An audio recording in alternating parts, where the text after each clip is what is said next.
Bhagavate Vasudevaya. Om Namo Bhagavate Vasudevaya.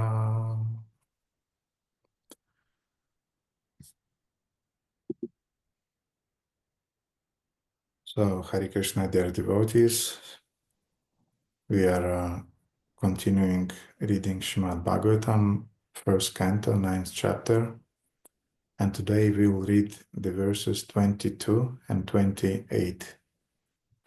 Так, Харе Кришна, дорогие преданные, сегодня мы с вами продолжаем читать Шримад Бхагаватам, первую песнь, 9 главы. Сегодня мы с вами прочитаем стихи с 22 по 28. Patapi kanta bhaktishu pasya pupanukampitam yanme sumstad tayaja sakshat Krishna darshanamagataha. Yet, despite his being equally kind to everyone, he has graciously come before me while I'm ending my life, for I am his unflinching servitor.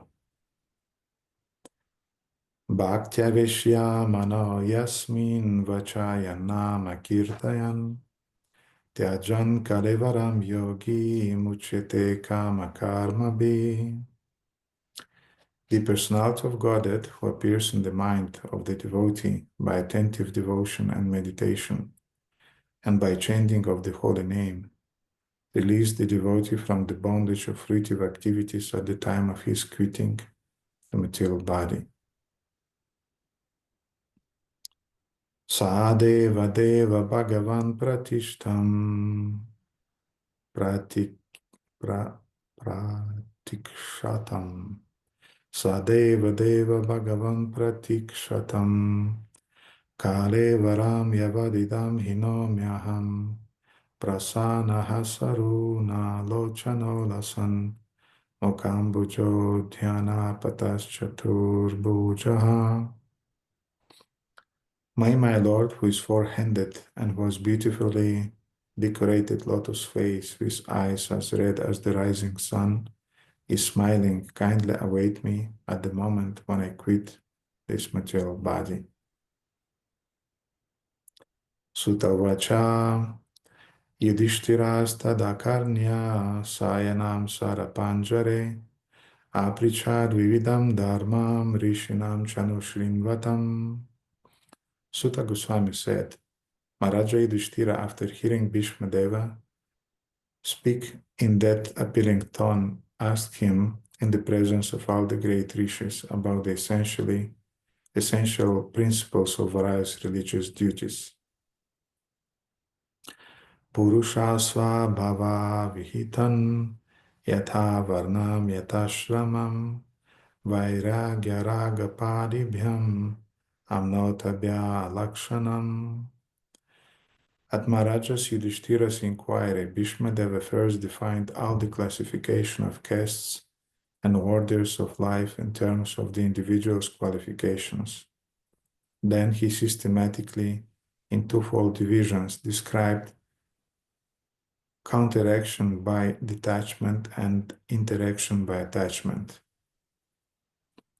Dana dharmam raja dharmam moksha dharmam vipagashaha Stri Dharman Bhagavad Dharman Samasa Vyasa Yogataha.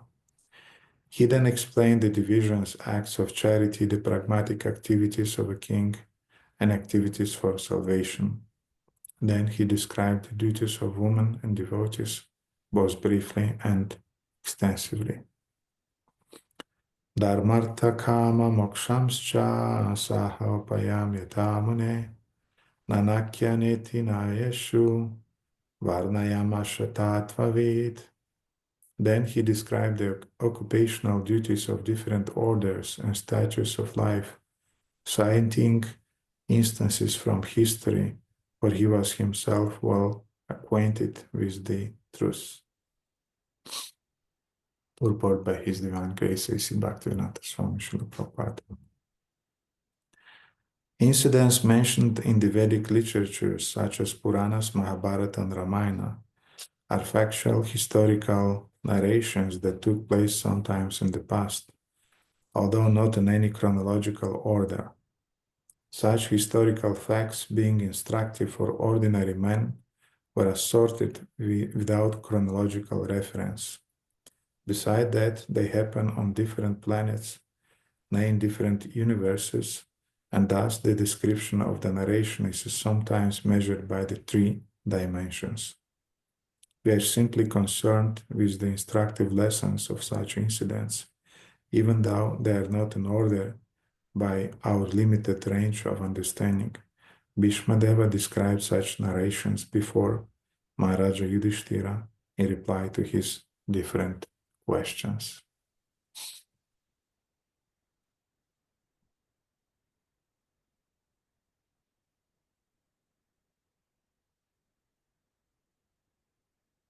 Just a second.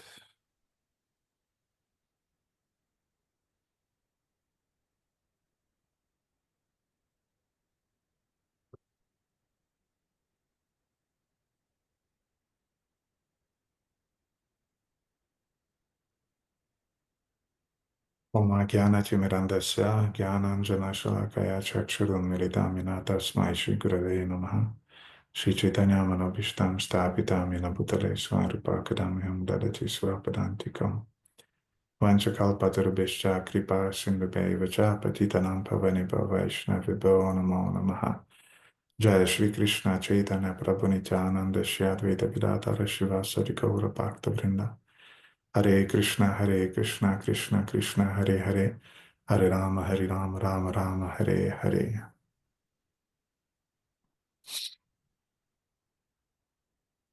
So as we remember from this story, Bhishmadeva is the mentor of the whole Kuru dynasty. И так как мы помним из этого повествования, Бхишмадева является наставником всей династии Куру. He is the protector of the kingdom. Он защитник королевства. And from the spiritual point of view, he is also considered to be one of those 12 Mahajanas, great souls in the universe, who know the subtleties of the Bhagavad Dharma. И с духовной точки зрения он является одним из тех великих махаджан, которые знают духовную суть Бхагават Дхармы. So, in other words, he knows not only the relative material reality, but also he has a grasp of the transcendental spiritual reality. То есть, другими словами, он понимает не только материальную суть, но он также имеет возможность охватить и духовную, субтильную суть. And he understands the duties that a spirit soul has towards that transcendental reality described in terms of Bhagavad Dharma. И он знает, какие обязанности есть у души, описанные в рамках этой Бхагавад-дхармы. And that's exactly what those famous verses from 6th canto, 3rd chapter, 21st verse are describing. И это именно то, что описывается в знаменитом стихе Шримад Бхагаватам 6.3, 20-21. Swayambhu Narada Sambhu Kumara Kapilo Manu Pralada Janaka Bhishmo Balir Vayasa Kirvayam Vadashite Vijanimo Dharmam Bhagavatam Bata Guhyam Vishuddham Durbodham Yam Gyatvam Ritam Asnate. Lord Brahma, Bhagavan Narada, Lord Shiva, the 4 Kumaras, Lord Kapila, the son of Devahuti, Swayambhuva Manu, Pralada Maharaja, Janaka Maharaja, grandfather Bhishma, Bali Maharaj, Shukadev Goswami, and I myself, meaning Yamaraja. We know the real religious principles. Истинный закон религии знают Господь Брахма, Бхагаван Нарада, Господь Шива, 4 кумаров, Господь Капила, сын Девахути, Сваямбхува Ману, Махараджа Прахлада, Махараджа Джанака, Патьяр Бишма, Махараджа Бали, Шукадева, Госвами и я, имеется в виду Ямарадж. So Yamaraj is saying, my dear servants, this transcendental religious principle, which is known as Bhagavad Dharma, or surrender unto the Supreme Lord and love for Him is uncontaminated by the material modes of nature. И так Ямарадж говорит: «О слуги мои, этот священный закон Бхагавата Дарма побуждает предаться Всевышнему и любить Его. Этот закон не подвластен сверху гун природы». It is very confidential and difficult for ordinary human beings to understand, but if by chance one fortunately understands it, he is immediately liberated and thus he returns home back to Godhead. Он сокровенный, его нелегко понять обычным людям, но тот, кому посчастливится проникнуть в его смысл, тотчас обретает освобождение и затем возвращается домой к Богу. When Bhishmadeva was young, he was given by his father a special boon. Когда Бхишмадева был молодым, он получил от своего отца особое благословение. This boon is called Ichha Mrityu. Оно называется Ичха Амритью. The word Ichha, as we know from Bhagavad Gita, means desire. Слово Ичха, как мы знаем из Бхагавад-гиты, означает желание. And Mrityu means death. И Мритью означает смерть. So Ichha Mrityu means that the boon to choose your time of death. Итак, Ичха Амритью означает, что он может выбрать время своей смерти. You cannot overcome death, but you can choose the most convenient time for you when you feel that you are most prepared for it. Вы не можете избежать смерти, но вы можете выбрать время, которое вы считаете наиболее подходящим, когда вы к ней готовы. And this very, very special and powerful boon was given to Bhishmadeva as a result of the 3 vows that Bhishmadeva previously in his life took upon himself. И это особое благословение было дано ему, Бхишмадеве, потому что он ранее в своей жизни взял на себя 3 клятвы. And those 3 vows were connected with the situation when Bhishmadeva wanted to arrange the marriage of his father Shantanu with the princess Satyavati. И эти клятвы были взяты Бхишмадевой, когда он организовывал свадьбу своего отца Шантану с Сатьявати. Satyavati is the biological mother of Vyasadeva himself. Сатьявати является биологической матерью самого Вьясадевы. It's a long story. Это долгая история. In order to hide her, her parents arranged that she will be adopted by a family of fishermen. Это долгая история, но для того, чтобы скрыть ее, ее родители организовали все таким образом, чтобы она была удочерена семьей рыбака. Technically, everything was arranged by Indra. И все это было организовано Индрой. Because Indra understood that soon there will be a cosmical invasion of the planet Earth by different demonic entities. Потому что Индра понимал, что вскоре Вселенную будут атаковать различные демоны. And we spoke already about that those demons, they were taking birth, and especially in the species of different animals and predators.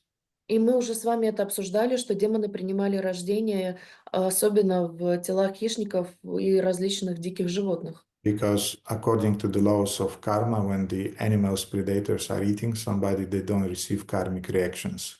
Потому что, согласно кармическому закону, когда животные такого рода кого-то поедают, они не получают за это кармические последствия. And one of the consequences of such karmic reactions when you are killing somebody is that you are losing your power.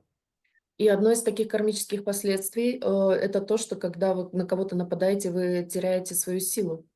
And the demons, they were interested in accumulating as much power as possible in order to fulfill their intention to invade the earth. И демоны были заинтересованы в том, чтобы сохранить как можно больше силы для того, чтобы они могли захватить всю планету. So Indra wanted Vyasa to prepare everything for Vyasadeva's descent because he knew that Vyasadeva will be a special avatar who will have a special influence on the whole population. И поэтому Индра хотел подготовить все для Вьясадевы, потому что он понимал, и для его потомков, потому что он осознавал, что он будет играть очень важную роль во всем этом. Vyasadeva will bring knowledge that will counteract the demonic influences. Вьясадева принесет знание, которое будет противостоять демоническому заполонению. So anyway, let's go back to that story when Satyavati, she was adopted the by a family of the fishermen in one village which was situated some distance away from the kingdom in which she was born as a princess. Но давайте вернемся к той истории, где Сатьявати была удочерена семьей рыбака, которая в деревне, которая находилась недалеко от царства, где она была рождена в качестве принцессы. And in that village, she was adopted by the chief of the fishermen and his wife. I don't remember the name of his wife, but his name was Dasaraja. И она была удочерена главой всех рыбаков. Я не помню имя его жены, но его имя было Дасараджа. Mhm. So King Shantanu, previously he was married by Ganga Devi herself. А Шантану, он ранее был, его брак был заключен самой Ганга Деви. Somehow Ganga Devi didn't like to live on earth. Каким-то образом Ганга Деви не нравилось жить на земле. She just could not bear all of those negative tamasic energies, low energies that she had to confront here. И ей просто не нравилось сталкиваться со всеми этими неблаготворными тамасическими энергиями здесь, на земле. So being a goddess, she wanted to go back to the heavenly planets to stay there. И, будучи богиней, она хотела отправиться обратно на райские планеты и жить там. So somehow she just renounced Shantanu. Поэтому она просто отказала Шантану. And she just left and went to the higher planetary systems. Поэтому она просто отказалась и ушла на высшие райские планеты. Shantanu was very attached to Ganga Devi. Шантану был очень привязан к Гангадеве. And he was very depressed by this separation. И он был очень расстроен этой разлукой. So as a result, once he decided that he needs a break. И поэтому он решил, что ему нужна пауза. And he just wanted to disconnect from everybody, and he went just as a mendicant to the woods. И поэтому он отказался от всего и ушел отшельником в лес. It was decided that he will live in such a way for some months, just to, as we say, to disconnect in order to reconnect. И поэтому было решено, что он отправится в лес пожить таким образом несколько месяцев, и он хотел отключиться от всего, отсоединиться для того, чтобы вновь воссоединиться. So when he was wandering in the woods, then in the forest, then he, by accident, he met Satyavati, who also was quite depressed. И он таким образом, блуждая по лесу, он встретил однажды Сатьявати, которая была очень тоже разочарована. Because being a princess, she just could not relate with the low culture of her family. Потому что, будучи принцессой, она просто не смогла смириться с низким положением своей семьи. С низкой культурой своей семьи. And she wasn't aware that she's born in the family of the kings, but she understood that I'm different from them. Somehow I'm different from them. Она не осознавала, что она была рождена в царской семье, но тем не менее она чувствовала, что она отличается от них. She was very fond to associate with the sages that lived across Yamuna. Ей очень нравилось общаться со святыми, которые находились на другом берегу Ямуны.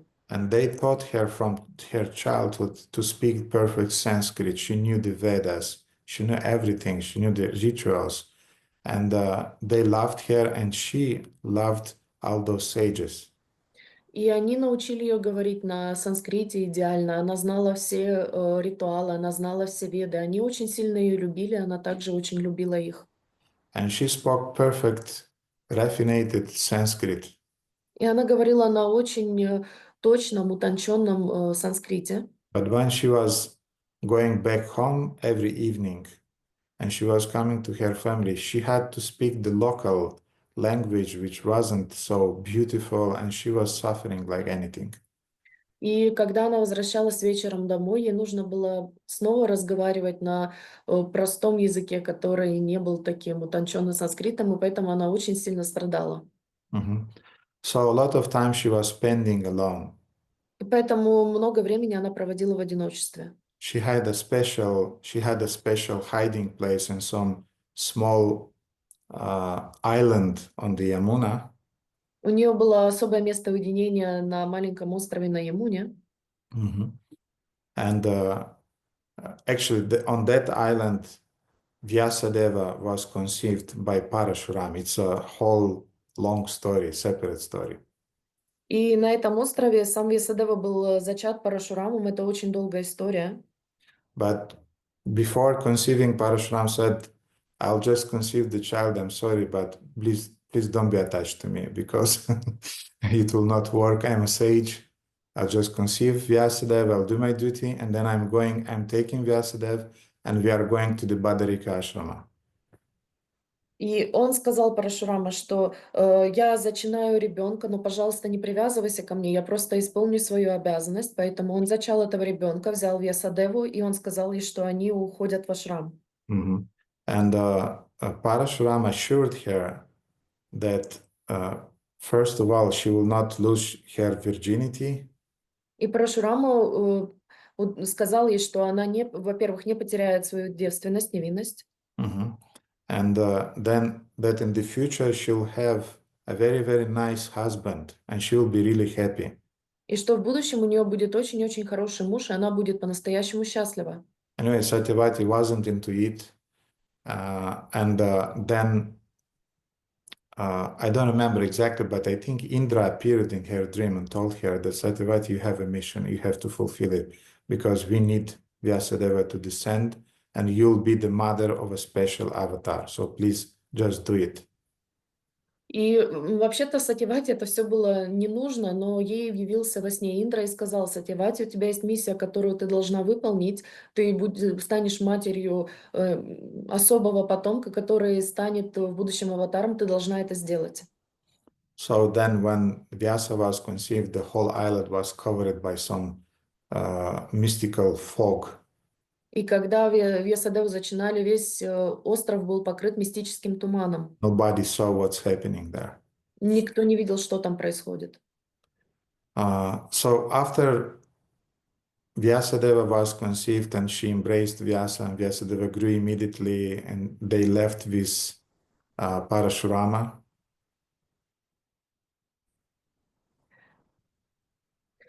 Я И пропал. после того, как Вьясадева был зачат, она его обняла, и он сразу же вырос, и после этого они ушли. Mhm. Then for some time she was wondering, like a kind of, I kept my child in my hands and now I don't have a husband, I don't have a child, I have my parents who are just peasants, who don't speak even nice language.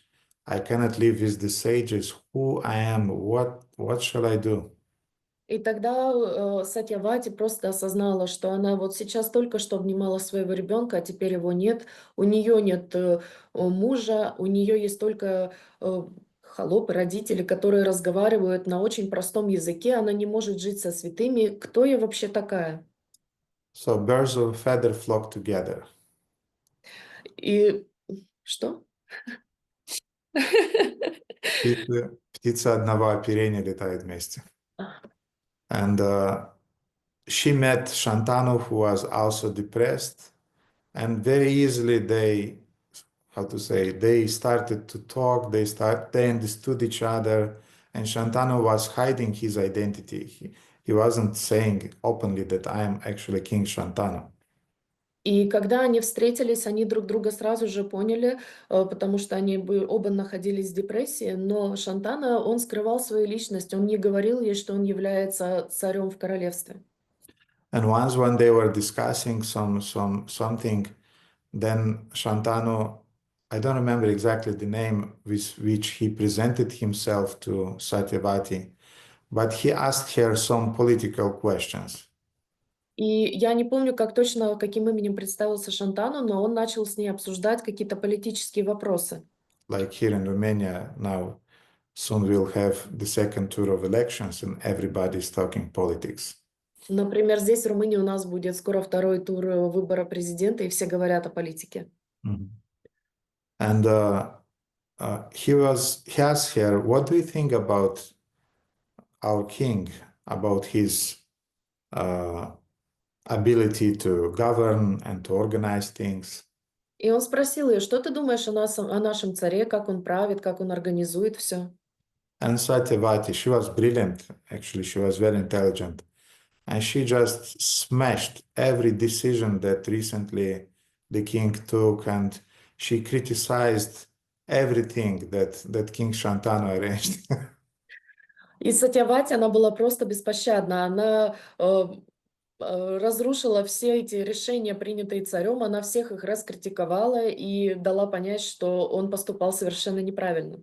But she did not just criticize, she offered solutions. This could be solved in that way, and this could be solved in that way, and this could be solved in that way. Но она не просто раскритиковала, она также дала ей решение. То есть она сказала, здесь можно поступить вот так, эту проблему можно решить вот так, а эту вот так. And Shantanu became speechless when he heard everything. И Шантану, он просто потерял дар речи, когда он все это услышал. But still, he wasn't telling her that actually he is the king Shantanu. Но все еще он ей не говорил открыто, что он является царем. He wanted to taste her and to see, to understand deeply the level of her intelligence and culture. Он хотел ее протестировать и узнать, какой у нее по-настоящему является, какая у нее культура и какой у нее интеллект. And Satyavati also wasn't revealing to him about her family of fishermen. И Сатьявати также не говорила ему о своей семье рыбаков. And she was behaving really like a princess. And Shantanu, he knew all the girls around, so he could not understand from where is this girl. I mean, and he was trying to find some information, to fish some information from her. What is your family? Who are you? И она также не раскрывала ему, кто она такая, хотя по ее поведению было поведением принцессы. Но царь Шантану, он знал всех девушек вокруг, и поэтому он старался выудить у нее хоть какую-то информацию, кто она такая, из какой она семьи. And usually she was very evasive, and she was, it's a long story, it's not important. Let's talk now like just two souls who are suffering and are consoling each other. Other things are not important now. И она очень туманно ему отвечала, что, это сейчас не важно, давай просто будем говорить как две души, которые нашли друг друга для того, чтобы утешить, а остальное это так. So anyway, as we know, the proximity creates attachment, and then attachment transforms into what we call love, which sometimes can be lust, but in their case, it was a kind of like real pure love.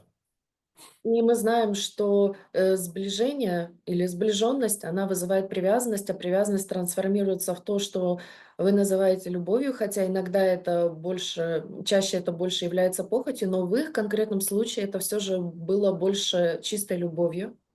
So at some point, he revealed to her that he is King Shantanu, И в какой-то момент он раскрыл ей, что он является царем Шантану, and she was very upset that he lied to her. и она очень расстроилась, что он ей соврал. And then she revealed that actually she is not a princess, but is just a daughter of a fisherman И from потом, the village nearby. и потом и она открыла ему тайну, что она является на самом деле дочерью рыбаков в соседней деревне. But Shantanu was very intelligent, and he could understand that, well, you may be a technically a daughter of a fisherman, but I can see that you have some very special quality which obviously you can become my wife, the princess. Но царь Шантану, он был очень умен, и он сразу осознал, что нет, ты, конечно, может быть, технически являешься дочерью рыбаков, но я вижу по твоим качествам, что ты можешь быть моей принцессой. And one of the hesitations that Satyavati had was that he already was married and you have a son by the name Devavrata. У Сатьявати были сомнения, потому что он уже был женат, и у него был сын по имени Деваврата. And also, she wasn't yet openly describing to him that she also had a son by the name Vyasa. И она ему еще тоже не раскрывала очень явно, что у нее есть сын по имени Вьяса. She wasn't sure that Shantanu is not somehow influenced by some demonic forces. Therefore, till the very, very end, she wasn't openly describing this secret. Она не была уверена, что Шантану не находится под влиянием каких-то демонов, и поэтому она до самого последнего момента не раскрывала ему этой тайны. But she was concerned about Devavrata. Но ее беспокоила Деваврата. And Shantanu said that no, my son, being born in the heavenly planets, he have many, many divine qualities of the demigods in his Но, character. но Шантану сказал ей, что мой сын Деваврата был рожден на высших райских планетах, и у него есть много качеств, которые соответствуют полубогам. He'll just accept you and he'll love you and he'll serve you. Don't worry about that. Он полюбит тебя, примет тебя и будет служить тебе, даже не волнуйся об этом. And Devavrata, he really was like that. И Деваврата, он действительно был таким. The whole kingdom loved him very much. Все королевство его очень сильно любило. He was very powerful. At the same time, he was very gentle. Он был очень могущественным и в то же время очень нежным. He was very caring towards the citizens. Он очень заботился о всех жителях. He had a very, very brilliant intelligence and strategical mind. У него был очень острый ум и стратегическое мышление. And Satyavati agreed. Finally, she agreed. Okay, then we'll get married. И тогда Сатьявати наконец-то согласилась. Она сказала: хорошо, тогда мы поженимся. But since we are here in the woods, let's go first before going to your kingdom. Let's go first and take the blessings of my parents. Но поскольку мы сейчас находимся здесь в лесу, давай сначала пойдем и попросим благословения у моих родителей. And she had a kind of like love-hate relationship with her parents. И у нее были отношения любовь-ненависть со своими родителями. She loved them from one side, from another side. She hated their привычки, как сказать, habits, their habits, fishermen's habits. С одной стороны, она их очень сильно любила как родителя, а с другой стороны, она ненавидела их привычки. So when they came together with Shantanu to receive the blessings, Когда они вместе с Шантану пришли за благословениями, already before that, Jarasandha, the great demon Jarasandha, she already worked out with the Dasaraja, with the stepfather of Satyavati. но когда они только приближались, были на пути к тому, чтобы прийти к нему и просить благословения, великий демон Джарасанда, он уже обрабатывал ее отца Дасараджа, ее отчима. And Jarasandha came as in a form of a sage, and he said that, soon a king will come and he will ask for the hand of your daughter, but be careful. И Джарасанда говорил, что он принял облик святого, и он говорил, что будь внимателен, скоро придет твоя дочь, и будет кто-то просить ее руки. And that king who will ask the hand of your daughter, he just needs another wife. She would not be the princess. She'll be just another maid servant of him. So you have to be very, very careful. И ему просто нужна еще, это будет царь, которому просто нужна еще одна жена. Она не будет его принцессой, она станет просто его служанкой, поэтому будь внимателен. Uh, Dasaraja, the stepfather of Satyavati, he was a good man, Дасараджа, отчим Сатьявати, он был хорошим человеком, but he was very greedy. но он был очень жадным. And Jarasandha just bought him, he gave him a lot of gold, and he also washed his brain, corrupted his intelligence. И Джарасанда, он тогда просто подарил ему много золота, и он просто скупил его ум, его интеллект. So when Shantanu with Satyavati, they came to Dasaraja to И ask когда, for blessings, и когда Шантану Сатьявати пришли к Дасараджи для того, чтобы попросить благословения, then being corrupted by Jarasandha, he immediately spoke to Shantanu. и когда, поскольку Джарасанда уже подкупил его ум, он сразу же обратился к Шантану. He said that I'll give my blessings with one condition, Я дам свои благословения, но с одним условием, that Satyavati's son would inherit the throne of Hastinapura. что сын Сатьявати унаследует трон Хастинапура. And Shantanu could not accept this condition because he already had a son, the senior one, by the name Devavrata, which is the future Bhishmadeva, by the way. Но Шантану не мог принять это, потому что у него уже был сын Деваврата, который станет Бишмадевой, кстати. And Devavrata was meant to inherit the throne.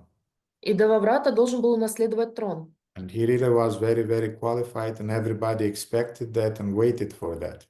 И он действительно был очень квалифицирован для этого, и все этого ожидали и хотели.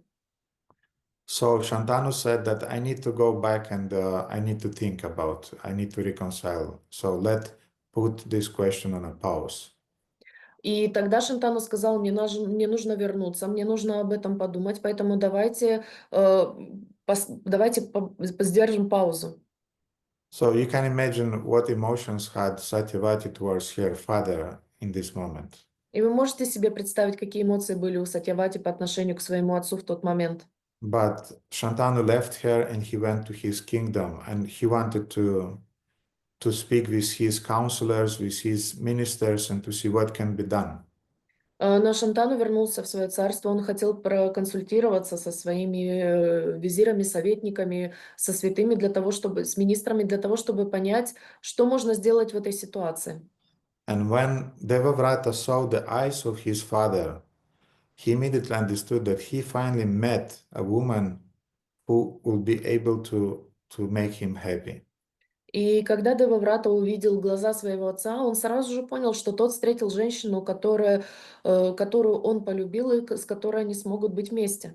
Because he saw in what kind of depression was his father after Ganga Devi left him. Потому что он видел, в какой депрессии его отец находился, когда Ганга Деви покинула его. So without saying a word, Devavrata went himself. He went to Dasaraja, to the father of Satyavati. И поэтому без лишних слов Деваврата отправился к Дасараджа, отчиму отцу Сатьявати.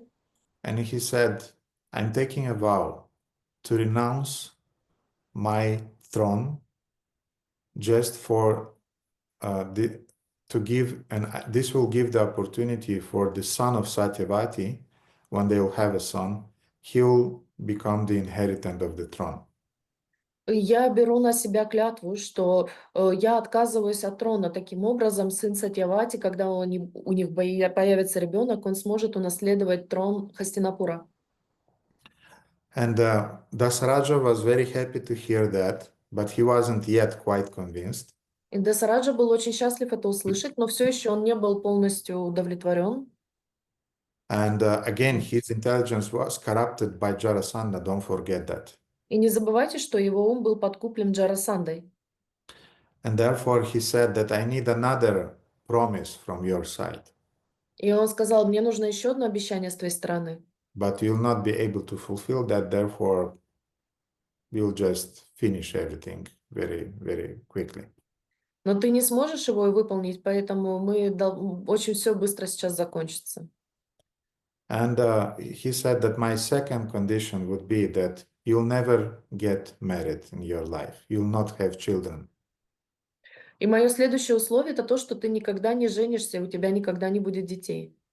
So Dasaraj, in other words, he was still afraid that, in the future, maybe Devavrata is taking now he's giving the promise that my grandson will inherit, but who knows what can happen. И у него был острый ум, он понимал, что Деваврата, хоть он и берет на себя обязательство, что он не унаследует трон, но могут быть еще дети, внуки, кто может, он не знал, как может все обернуться. Because we know that in the king's dynasties, there are always all those politics going on, and children are killed, and the brothers are killing each other, for fighting for inheritance of the thrones and so on. И вы знаете, что в королевских семьях обычно так происходит, у них постоянно происходят политические прения, и детей убивают, братья убивают друг друга, потому что они каждый пытается унаследовать трон и власть. So Devavrata, he took a vow. Поэтому Деваврата взял клятву. And he said, I'm giving a vow now, before all the demigods, before the universe, before you, that I'll never get married and I'll never have children. I'll never have any sexual relationships anymore with anyone, ever. И Деваврата тогда сказал, что здесь перед полубогами, перед Вселенной, перед тобой я беру клятву, обет, что я никогда не женюсь, у меня никогда не будет детей, я не буду вступать в сексуальную связь никогда и ни с кем. But Dasaraja, yet, still he wanted something more. Но Дасараджи все еще этого было недостаточно. And he said, okay, that's already something. И он сказал, ну хорошо, это уже что-то, But you have to promise me something else. но ты еще что-то должен мне пообещать.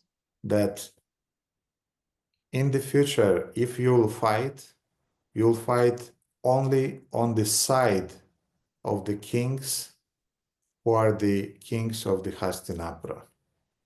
И он сказал, что ты должен будешь, если когда-то в этой жизни ты будешь сражаться, ты должен будешь сражаться только на стороне царей Хастинапура.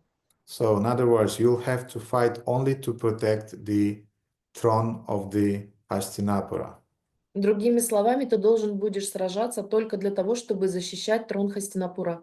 And you'll have to fight only if the king of the Hastinapura will order you to do that. И ты будешь сражаться только если царь трона Хастинапура прикажет тебе так сделать. Now, this is giving us an answer which was bothering me for many years. И это дает нам ответ на вопрос, который лично меня беспокоил многие года. That why during that gambling, you remember when in the future Duryodhana will arrange that gambling match, why Bhishmadeva just did not took off his sword and did not cut the head of Duryodhana? И тогда, помните, в этой игре в кости, когда Дурьодан организовал эту игру, почему Бишмадева просто сидел, почему он не выхватил свой клинок и не отрубил голову Дурьодане? When Draupadi was disrobed and when all these atrocities happened, why he did not got involved in all this? Когда Драупади раздевали, когда все эти вещи происходили, почему он не встал и не сделал что-то? And now we know the answer. А теперь у нас есть ответ. Because he took a vow Потому that что, I'll never fight if the king of the throne is not ordering me directly to do that. потому что он дал обет, клятву, что он никогда не будет вступать в сражение, если ему не прикажет это сделать царь трона. Now, one thing that I don't want to forget, and I'll say it as a little off topic. И еще одна вещь, которую я не хочу забыть, поэтому я скажу ее вне темы. Krishna criticized Bhishmadeva for that. Кришна раскритиковал Бишмадеву за это. And he said that Yes, the vows that we are taking, this is a very, very important and nice thing to be done by us. Да, клятвы и обеты, которые мы принимаем, это очень важная и прекрасная вещь.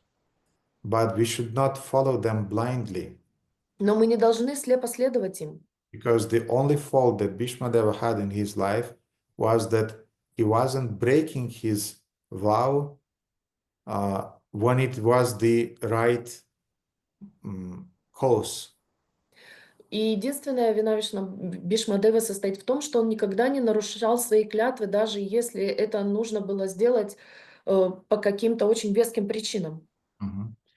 And Mahabharata is explaining the logic of those blind vows И Махабхарата объясняет логику этих слепых клятв, by giving the example of some robbers who were running after one girl.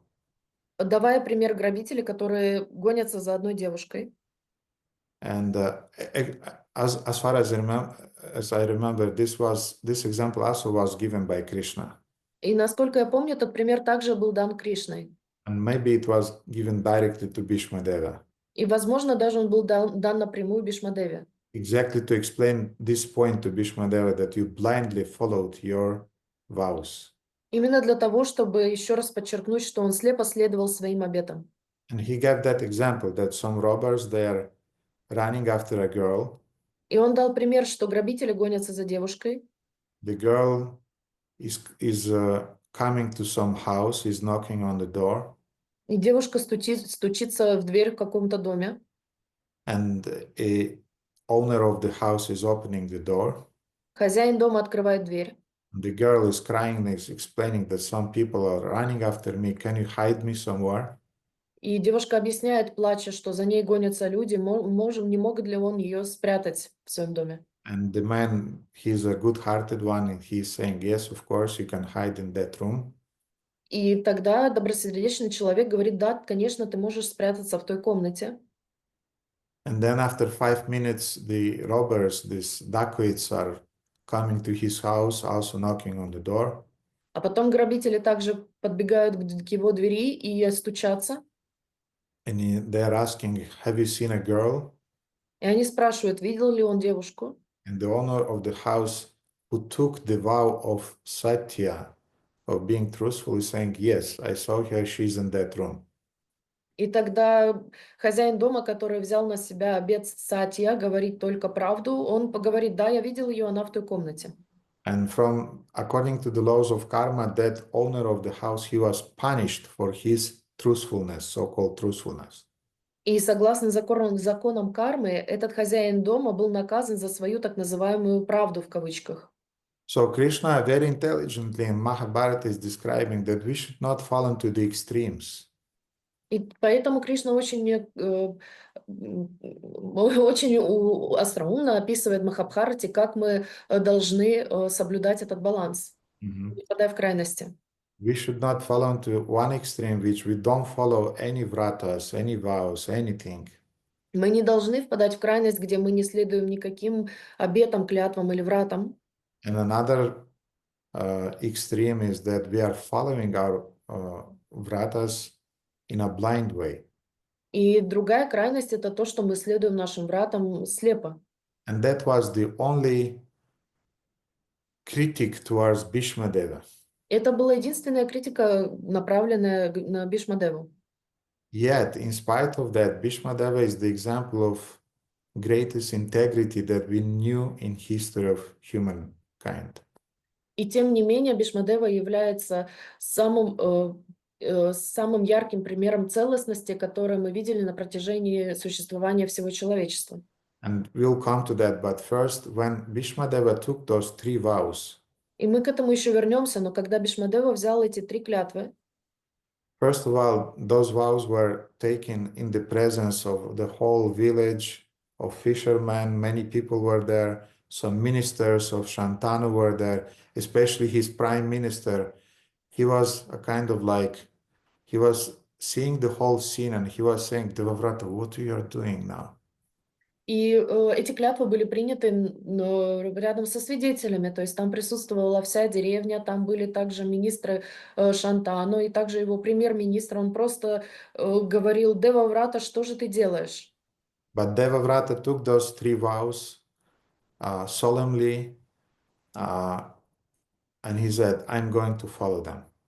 Но Деваврата торжественно принял на себя эти три клятвы и сказал: я буду им следовать. And all the people were so stunned when they heard it that everybody became speechless. И все, кто присутствовал там, они были настолько ошеломлены, что они просто потеряли дар речи. They became speechless by his sacrifice to benefit his father. Они были очень ошеломлены его готовностью жертвовать ради своего отца. And even demigods, when they heard these vows, И даже полубоги, когда они услышали эти клятвы, they manifested on the spot. они проявились там же, на том же месте. They started to say, Bhishma, Bhishma, this is amazing. This is amazing. Бишма, Бишма, это невероятно, это невероятно. Mhm. And that's how Devavrata became Bhishma, but not just Bhishma, but Bhishma Deva. И таким образом Деваврата стал Бишмой, но не просто Бишмой, а Бишма Девой. Like, for example, we have the word guru. Например, у нас есть слово гуру. Guru means teacher, Гуру означает учитель. but a teacher who is teaching you to play violin is also a teacher. Но учитель, который учит тебя играть на скрипке, также является учителем. You can also call him Guru or Guruji. Ты можешь называть его гуру или гуруджи. Or, for example, I don't know, a teacher of mathematics. He's also a teacher. He's also Guru, Guruji. Но учитель математики, например, он тоже является гуру, гуруджи. So in India, often when you're calling your teacher, you can say Guru. He's my guru in maths. He's my guru in dancing. He's my guru in music and so on. Например, в Индии вы можете часто услышать, что это мой гуру, гуруджи, это мой, то есть это может быть мой учитель математики, и еще каких-то наук. But when you want to stress that this is not just my guru, like other ordinary gurus, you are saying the second word, Guru Deva. Но когда вы хотите подчеркнуть, что он не просто учитель, а особый, самый главный, тогда вы говорите это слово дева. That he is teaching me the spiritual science. Это означает, что он учит меня духовной науке, He's teaching me the divine science. божественной науке он меня учит. This word Deva and divine, they are connected. Это слово дева и божественный, divine, они связаны. Deva, Divya, divine, they're the same, from the same family. Дева, дивья, божественное, они все находятся в одной коренной основе. So if you want to stress the special spiritual position of somebody, you're saying Deva. Поэтому, если вы хотите особо подчеркнуть чью-то духовную позицию, вы говорите дева. Therefore, we are saying Guru Deva, which means that he's not just an ordinary teacher, but he's the divine teacher. Поэтому мы говорим гуру дева, что он не просто гуру-учитель, он гуру дева, он божественный учитель. Therefore, Bhishma Deva, he became known also not just as Bhishma, but as Bhishma Deva. That his vows is a kind of like something divine because he sacrificed everything for the pleasure of his father. И поэтому он стал не просто Бишмой, а Бишма Дева, потому что его клятвы это было чем-то божественным, которое он совершил ради своего отца. And sometimes they translate the word Bhishma as frightful. И также они иногда переводятся слово Бишма Дева бесстрашный. Ну да, так, я даже не знаю, как перевести. Шамхада. Frightful. Устрашающий. Frightful, устрашающий. Устрашающий, да, что он... Это устрашающий обет, который он взял. This is a frightful vow that he took upon himself. Что это ужасный, устрашающий обет, который он взял на себя. What do you think who was suffering the most in this situation after Bhishmadeva took these vows? И как вы думаете, кто больше всего страдал в этой ситуации, когда Бишмадева взял на себя эти клятвы? Satyavati was suffering like anything. Сатьявати больше всех страдала. She started to cry and said, "My child, what have you done? Она плакала и говорила: «Дитё мое, что же ты натворил?» I don't need that. I mean, I could just live as a fisherman here in the village. Your father could find another princess and everything would be over. Why have you done that?" Я просто могла остаться жить в этой деревне с рыбаками. Твой отец нашел бы себе другую принцессу, и все бы это закончилось. Зачем ты все это сделал? But Devavrata already loved Satyavati also with all his heart, Но Деваврата уже полюбил Сатьявати всем своим сердцем, as his stepmother. как свою мачеху. Mhm. And therefore, he did not want to give many explanations. Just by his attitude and by his internal happiness that he did something for his father, she understood everything. И поэтому он не хотел давать какие-то объяснения, почему он от всего сердца сделал какие-то вещи для своего отца, и она это поняла. Mhm. Anyway, there are many, many subtle things that happened at that time because she was concerned also what will happen in the future because demons, they can use this situation also for their advantage. And that's exactly what happened. И также там есть очень много тонких вещей, как, например, она беспокоилась о том, что в будущем демоны смогут использовать эту ситуацию, и так оно, собственно, и произошло. Mhm. And then, so Devavrata or Bhishmadeva, he took Satyavati to his father's kingdom. И Деваврата, Бишмадева взял Сатьявати, повез ее в царство своего отца. Mhm. And upon hearing about his son's vows, Shantanu, of course, first he was completely heartbroken. И сначала, услышав клятвы, которые взял его сын, Шантану был очень расстроен. But then he appreciated the sacrifice that his son made for him. Но потом он очень был благодарен сыну за его жертву. And he accumulated all of his the power of all of his austerities that Shantanu did during his life, and he invested all of those powers into the boon that he gave to Bhishmadeva. И тогда Шантану, он просто собрал всю свое благочестие, которое он накопил на протяжении всей своей жизни, и превратил это в благословение для Бишмадевы. And he said, "I'm giving you the boon as a result of your sacrifice, the boon of each Hamritya. You'll die whenever you will want to die." И он сказал, что я даю тебе сейчас благословение Ичхамритию, что ты можешь выбрать время своей смерти. And technically, Bhishmadeva could live a lot of many years after the war of Kurukshetra. И технически Бишмадева мог жить много-много лет после этой войны на Курукшетре. But he decided enough is enough. Но он решил, что пришло время. And he didn't want to be present on this planet when Krishna already left the planet. И он решил, что он не хочет находиться на этой планете, когда Кришна уже покинул ее. Therefore, he decided that now it's a good excuse because Arjuna pierced my body with his arrows, and it's a really good excuse from this point of view. And also, Krishna is present here. I can concentrate my mind and I can leave my body. But we'll read about that in the next verses. И поэтому Бишмадева решил, что сейчас самый подходящий момент, что он использует в качестве оправдания эти стрелы, которыми он был пронизан полностью стрелами Арджуны. И также момент того, что Кришна находился рядом с ним, и он смог сконцентрировать его ум и подобающим образом покинуть эту планету, но мы об этом прочитаем с вами в следующих стихах. He left his body thinking about Krishna who was physically present in his front. Он покинул свое тело, думая о Кришне, который присутствовал прямо перед ним в тот момент в физическом теле. Now, let's go to Bhishmadeva's vows that he took. А давайте теперь вернемся к клятвам Бишмадевы, которые он взял на себя. Who amongst you ever took some vows? I'm not speaking about four regulative principles, but maybe the vow to follow the Nirjala Vrata Ekadashi, for example. Кто из вас на себя когда-либо принимал обеты? Я не говорю сейчас о обетах, которые мы принимаем на инициации. Кто из вас, например, брал обет следовать Нирджала, Врата и Кадыши? Mhm.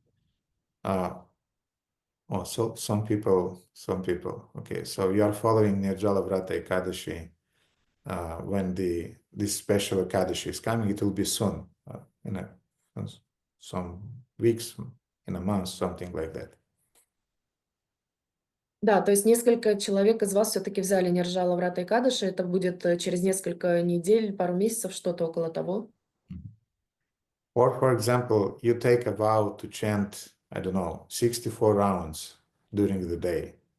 Или, например, вы берете на себя обет воспевать 64 круга на протяжении всего дня. Or you take a vow for 2 weeks, you'll read 1 hour a day, you'll read Srimad Bhagavatam. Или вы берете на себя обет читать по часу в день Шримад Бхагаватам на протяжении недели. Or another, it's a difficult one, I want to say from my proper experience, is И, the vow for 1 month not to criticize anybody. и очень-очень сложная клятва. Я сам через это прошел, поэтому я могу об этом сказать. Это на протяжении месяца никого не критиковать. It was even more difficult than the vow during the Kartika months not to eat sweets. Это было еще сложнее, чем обет на протяжении картики не кушать сладостей. I'm really halava addicted, Я по-настоящему приверженец халавы. and it was difficult. Это было очень сложно. But to not to criticize somebody, it was even more difficult. Но вот чтобы не критиковать кого-то, это было еще сложнее. So what I want to say is that it's not a problem to take a vow, but it's a problem to follow the vow. И что я хочу сказать? Проблемой не является не то, чтобы вы взяли обет, а то, чтобы ему следовать. And regarding our four main vows that we took in the day of initiation, we know that practically daily we are fighting to keep our vows. И относительно тех 4 регулирующих принципов и обетов, которые мы берем на инициации, мы каждый день сражаемся с тем за то, чтобы соблюдать свои обеты.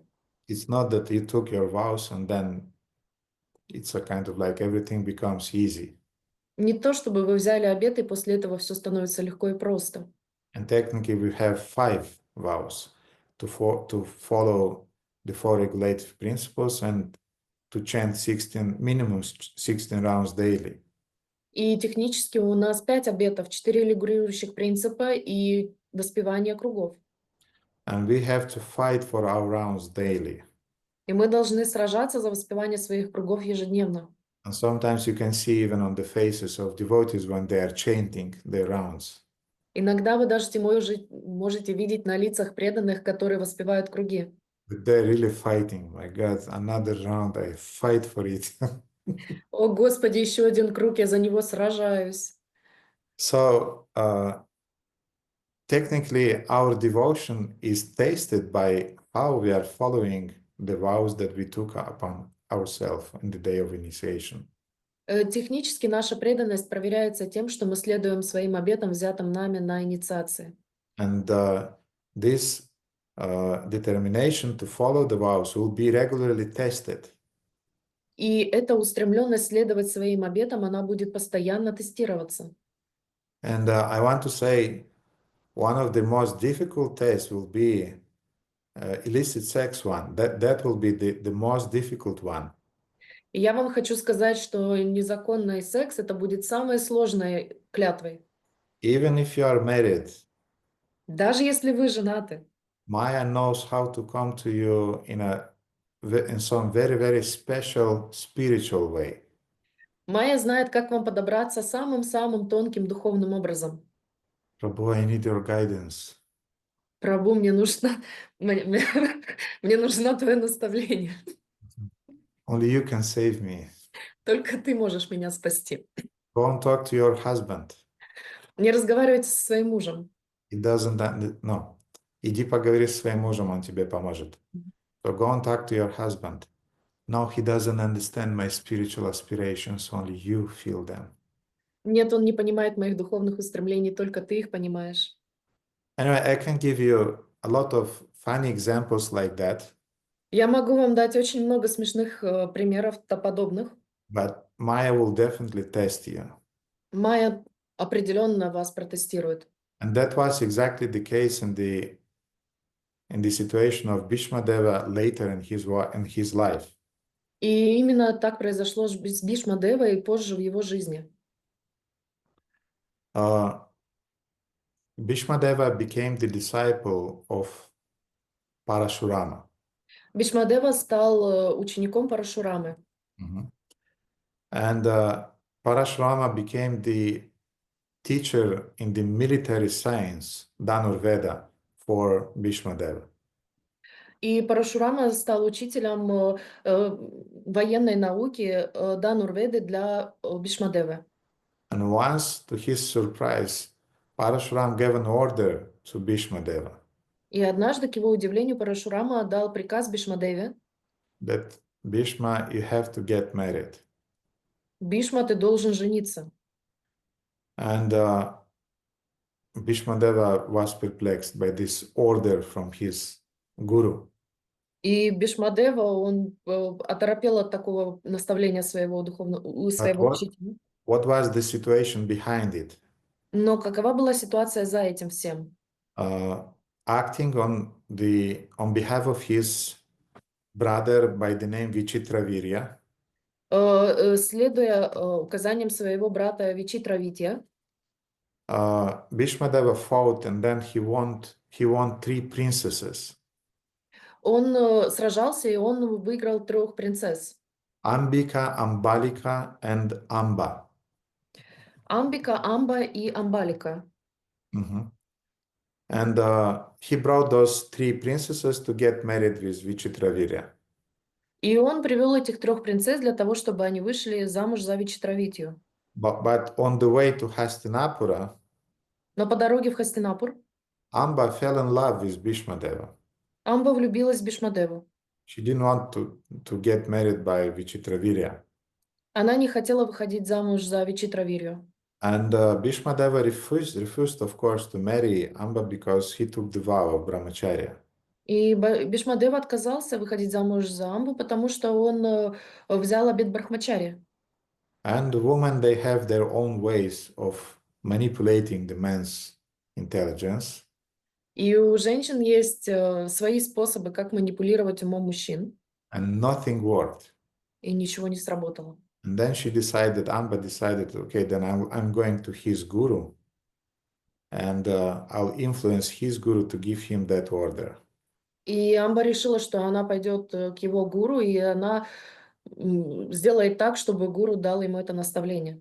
Somehow she presented things in a way that Parashurama appreciated them, so, well, it's a good idea, why not? И она представила Парашураме все вещи таким образом, что он подумал, что это хорошая идея, почему бы и нет. So when Parashuram gave that order, Bhishmadeva said that, Gurudeva, I'll do everything for you, but not this one. И когда Парашурама дал наставление, ему Бхишмадева сказал: Гурудева, я сделаю для вас все, что угодно, только не это. Parashuram also, he wasn't an ordinary man. А Парашурама, он тоже не был обычным человеком. He was a Shakti avatar of the Lord. Он был Шактавишья аватару Господа. And he was empowered to make order on the earth when the earthly kings, they started to break the principles of Dharma. Он был уполномочен устанавливать порядок на земле, когда земные цари прекращали следовать своей дхарме. And one time he had to kill 21 generations of kings just to make a restart of the whole system. И однажды ему пришлось 21 поколение царей убить для того, чтобы, так сказать, перезапустить систему. And Parashurama, he got angry with Bhishmadeva and he said, I already did that 21 times. You want me again to use my parashu, which means my, it's not a sword, it's the chop, not chop. X. Axe, yes. You want me to use my axe to cut your head? И Парашурама, он разгневался и сказал: я уже делал это 21 раз, ты снова хочешь, чтобы я еще раз этим занялся и своим топором отрубил тебе голову? And Bhishmadeva gave a very bold answer. А Бишмадева дал очень прямолинейный ответ. He said, you killed them 21 times because I wasn't born yet at that time. Ты убил их 21 раз, потому что я еще не был рожден в то время. And they started to fight. И они начали биться. And this fighting continued for a long, long time. И эта борьба продолжалась очень-очень долгое время. And finally, Parashurama understood that yes, I am Shakti Vesha avatar of the Lord, but I cannot do anything with Bhishmadeva because he's too powerful, too strong. И тогда Парашурама подумал, что да, я Шакта Вишьядева Господа, но я не могу ничего сделать с Бишмадевой, потому что он очень силен. Krishnakanta запомните, Shakti Avesha Avatara. Шакти Авешаватара. Да. Shakti Avesha означает уполномоченный специальным Shakti. Shakti Avesha Avatar. And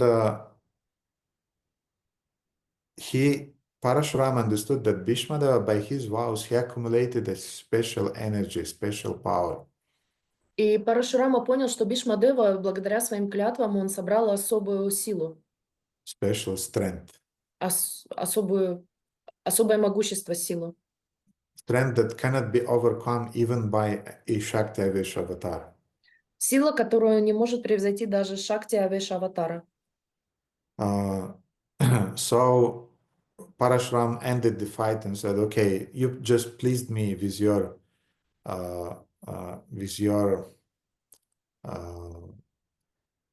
not power, but with your honor and ability to stick to your principles. It's over. И тогда Парашурама сказал: ты меня победил не своей силой, но своей добродетелью и честью, и стремлением следовать своим обетам, поэтому эта битва закончится. So there are many other stories like that in Bhishmadeva's life. И таких историй очень много в жизни Бишмадевы, Through which we can learn from Bhishmadeva, learn the principles of integrity. через которые мы можем научиться у Бишмадевы принципам целостности. And integrity is a very, very important quality that often devotees are not thinking about too much. И целостность — это очень-очень важное качество, о котором преданные обычно не задумываются. Integrity includes the ability to remain always honest, Целостность включает в себя качество постоянно быть честным, to stick to your moral principles, следовать своим моральным принципам, even under the pressure of some social circumstances or psychological circumstances. даже находясь под давлением каких-то социальных или семейных, психологических обстоятельств. You remain chaste to your vows, to your integrity, to your convictions, even at the time when nobody is seeing you. Ты остаешься верным своим клятвам, обетам, убеждениям, даже в те моменты, когда никто тебя не видит. Of course, Krishna is always seeing you, what you are doing. Конечно, Кришна всегда видит, что вы делаете. And demigods are seeing what you are doing. И полубоги видят, что вы делаете. I was walking recently in a park and I was watching how the ants are doing their things, how they are living. Я был недавно в парке и наблюдал, как муравьи живут своей жизнью, делают свои дела. And I realized that those ants, they don't have a clue about the fact that I'm watching them. И я осознал, что у муравьев нет ни малейшего понятия о том, что я за ними сейчас наблюдаю. They just don't realize, they don't have that intelligence to understand that somebody is watching from above. Они этого просто не понимают, они не осознают, что кто-то смотрит на них сверху. And I was thinking if I will throw a stone on them, И я думал, что если я брошу на них камень, they will think this is by the accident. они подумают, что это случайность. This is some big bang is happening now on Происходит, the universe. Происходит во Вселенной теория Большого Взрыва. And that's exactly how demigods are perceiving us. Именно так нас воспринимают полубоги. That's exactly how Krishna is perceiving us. Именно так Кришна воспринимает нас. They are nearby, but we are not conscious about them because our consciousness is too limited. Они рядом с нами, но мы их не воспринимаем, потому что наше сознание очень ограничено. Mhm. So therefore, they are always seeing us. Поэтому они всегда видят нас. But let's say that from the physical point of view, nobody is around. Но давайте скажем, что с физической точки зрения никого рядом с нами нет. And you can do a mischief, nobody will see you. И вы можете сделать какой-то поступок, никто вас не увидит. But if you have your internal moral principles, you are not doing that. Но если у вас есть внутренние моральные принципы, вы этого не делаете. Because honesty means, first of all, to be honest with yourself. Потому что честность означает прежде всего быть честным по отношению к самому себе. Mhm. And the origin of this word integrity is a very interesting one. И изначально это слово целостность, оно является очень интересным. It derives from the Latin adjective integer. Оно происходит от латинского прилагательного integer, Integer means whole or complete, что означает цельный или полный, which implies or refers in this context to the totality of an individual's qualities которое в данном контексте относится к совокупности качеств личности, expressed to honesty, выражаемых через честность, dignity, достоинство, honor, честь and consistency of character и последовательности характера in all circumstances of life. во всех обстоятельствах жизни. So sometimes they are giving the example that integrity is like a boat. Иногда дается пример, что целостность, она как лодка. You are saying this is a good boat. Вы говорите, это хорошая лодка. When it's integer, when it's not leaking, it doesn't have any cracks in it, and therefore water is not leaking inside. Почему? Потому что она является цельной, целостной, у нее нет никаких трещин, через которые может проникнуть вода. So in the same way, when a person have an a moral integrity character, Поэтому также, когда у личности есть моральный характер целостностный, there are no cracks in it, в нем не существует трещин, and nothing from outside can influence him. и ничего из внешнего мира не может повлиять на него. And in the same way, there is this devotional integrity. И с другой стороны, есть целостность преданного. When material energy cannot influence by the subtle motivations or desires, cannot influence the devotee's heart. Когда материальный мир не может даже на очень тонком уровне проникнуть в сердце преданного, которое очень целостно. So, as I said, sometimes we are taking too casually this topic of integrity. И, как я вам уже сказала, мы очень поверхностно или повседневно воспринимаем эту тему целостности. We are transcendental. Why should I bother with all this honesty and integrity of the character and so on? Я уже являюсь трансцендентным. Почему меня должна заботить этот вопрос честности или целостности характера? But actually, our acharyas, they're warning us Но наши ачарьи, они нас предупреждают, that there is no place for crooked-minded people in the spiritual world. что для людей с извращенным умом нету места в духовном мире. Therefore, Gaur Govinda Maharaj used to say, Vaishnavata hi Sharalata. Поэтому Гаур Говинда Махарадж говорил, Vaishnavata hi Sharalata means that a devotee, a Vaishnava, he is Sharalata, which means that he is very simple, very straightforward, honest. Что преданный, он является шарлата, он очень прямолинейный, честный, и у него есть честь.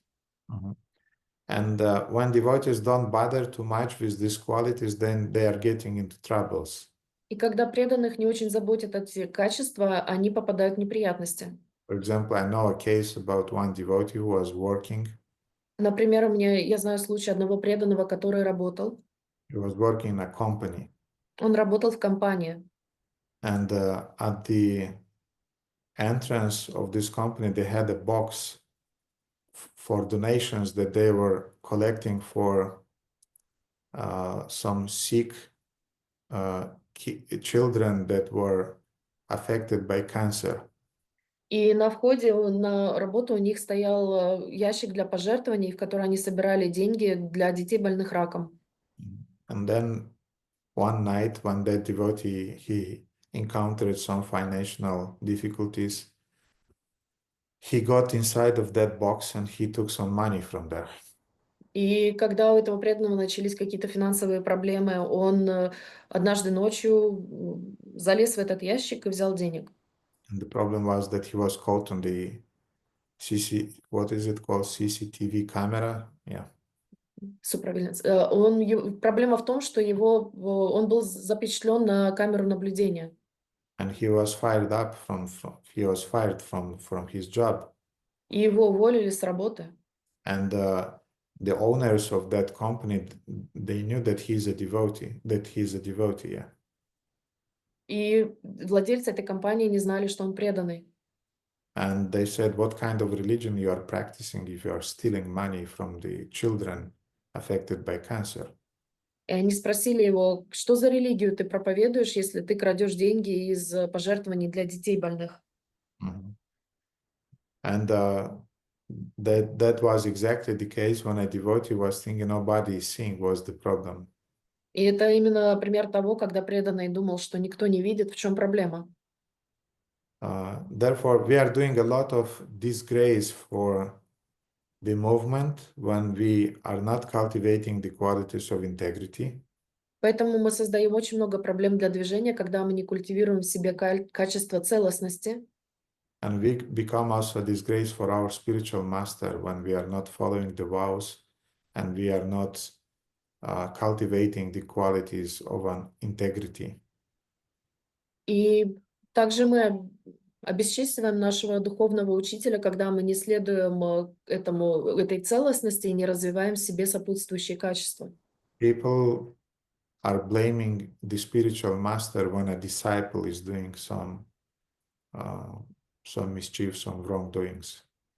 Люди, они думают плохо об духовном учителе, ученик которого сделал какой-то проступок или согрешил. Mm-hmm. So it's a topic to think about. И это тема для размышления. What is my integrity?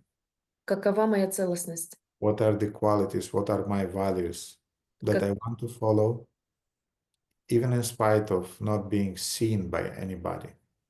Какие у меня качества, какие у меня цели, которым я хочу следовать, и как я хочу себя вести, когда никто меня не видит. So therefore, they are saying that integrity is the act of right moral behavior. И поэтому говорится, что целостность это является моральным поведением, even when nobody is looking at you. даже когда тебя никто не видит. Integrity is choosing between what is convenient and what is right. Это выбор между тем, что удобно, и тем, что является правильным. And most often, the right things, they're very inconvenient for us. И чаще всего правильные вещи, они нам неудобны. But we are still choosing the right thing over the convenient one. Но мы все равно выбираем правильную вещь вместо комфортной и удобной. Mm-hmm. We are also choosing what is right and not the things that is giving us pleasure. И мы также выбираем то, что правильно, а не то, что доставляет нам удовольствие. And integrity also means to choose courage over the zone of comfort. И целостность также означает выбор храбрости вместо нахождения в зоне комфорта. Mm-hmm. Dear devotees, do you have any questions on that topic? Because I could go on discussing it, but maybe I can leave it for the next discussion. Дорогие преданные, есть ли у вас какие-то вопросы, потому что я очень долго могу рассуждать на эту тему, но я могу ее также оставить для следующего раза. Mm-hmm. And if you want to talk about it now, you can do it now. И если вы хотите об этом поговорить сейчас, мы можем это сделать сейчас. The topic of integrity, the topic of following your words, the Э, topic of following your promises. То есть тема целостности, следования своим обетам, как сдерживать свое слово и так далее.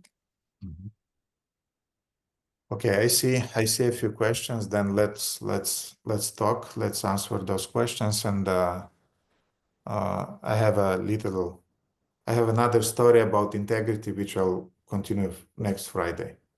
Я вижу несколько вопросов, давайте я на них отвечу. У меня есть еще история про целостность, которую я вам расскажу в следующую пятницу. Radhakanta, you are first, and then Shamahlada. Радаканта, вы были первая, потом Шимахлада. Хари Кришна, дорогой Гурудев, примите, пожалуйста, мои поклоны. Вся слава Шри Прабхупаде, Парам Гурудеву, вам, Гурумати. Спасибо большое за лекцию такую потрясающую. У меня несколько вопросов, но они достаточно короткие. И первый вопрос.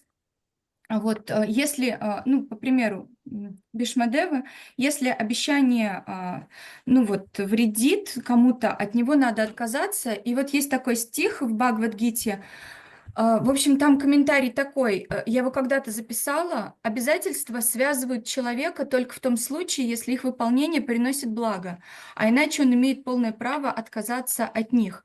Вот, и вопрос у меня... Это касается всего, любых обстоятельств, кроме 4 принципов и наших 16 кругов, правильно? So the first question is, Mataji knows that if the promise hurts someone, that we should refuse it because it was written in the purpose of Srimad Bhagavatam. It is said that our promises are bound in us only if they bring the goodness to the person, otherwise you can refuse them. Is that applies also on our four regulation principles and the vows that were given during the initiation? Technically, yes, Технически, да. but also, how to say, let's speak now very, very theoretically. Но также теперь давайте поговорим очень-очень теоретически. For example, if theoretically, may God protect you, but if theoretically, let's say it will happen that you'll be stuck on some island where there is no food and only some meat will be available, you'll have to eat meat in order to survive. Но сейчас теоретически, боже упаси, но, например, ты оказалась на необитаемом острове, где нет другой еды, кроме мяса, и ты должна будешь его есть. Prabhupada had a disciple by the name Harikesh. У Прабхупады был ученик по имени Харикеш. And Prabhupada gave him the order to go on to preach in the former Soviet Union countries. И Прабхупада дал ему наставление проповедовать в бывших странах Советского Союза. And Harikesh was very, very unhappy by this order. И Харикеш очень был расстроен таким наставлением. And he did not want to follow it. Он не хотел ему следовать. And he gave the argument. И он предоставил аргумент. And he said that Srila Prabhupada will have nothing to eat there. Он сказал: Шрила Прабхупада, мне там нечего будет есть. They are eating only meat. Они только мясо едят. Prabhupada then said, then eat meat but preach. И Прабхупада сказал: тогда ешь мясо, но проповедуй. So these are the extreme examples and the extreme presuppositions, or how do we say, not an English word I am looking for, extreme circumstances that we are theoretically speculating about. И, конечно же, это крайности или особые обстоятельства, крайние, которые мы сейчас с вами теоретически обсуждаем.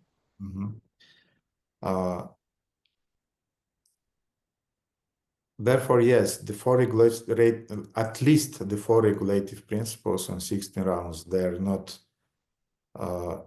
to be speculated about. Поэтому, да, по крайней мере, на 4 регулирующих принципах и на воспевании кругов мы не должны спекулировать.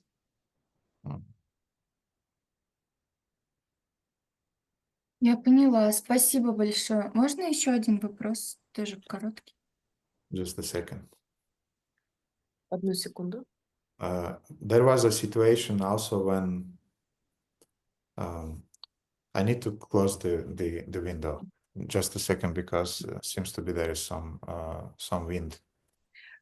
Да, была еще одна ситуация. Подождите секундочку, мне нужно закрыть окно, потому что сквозняк.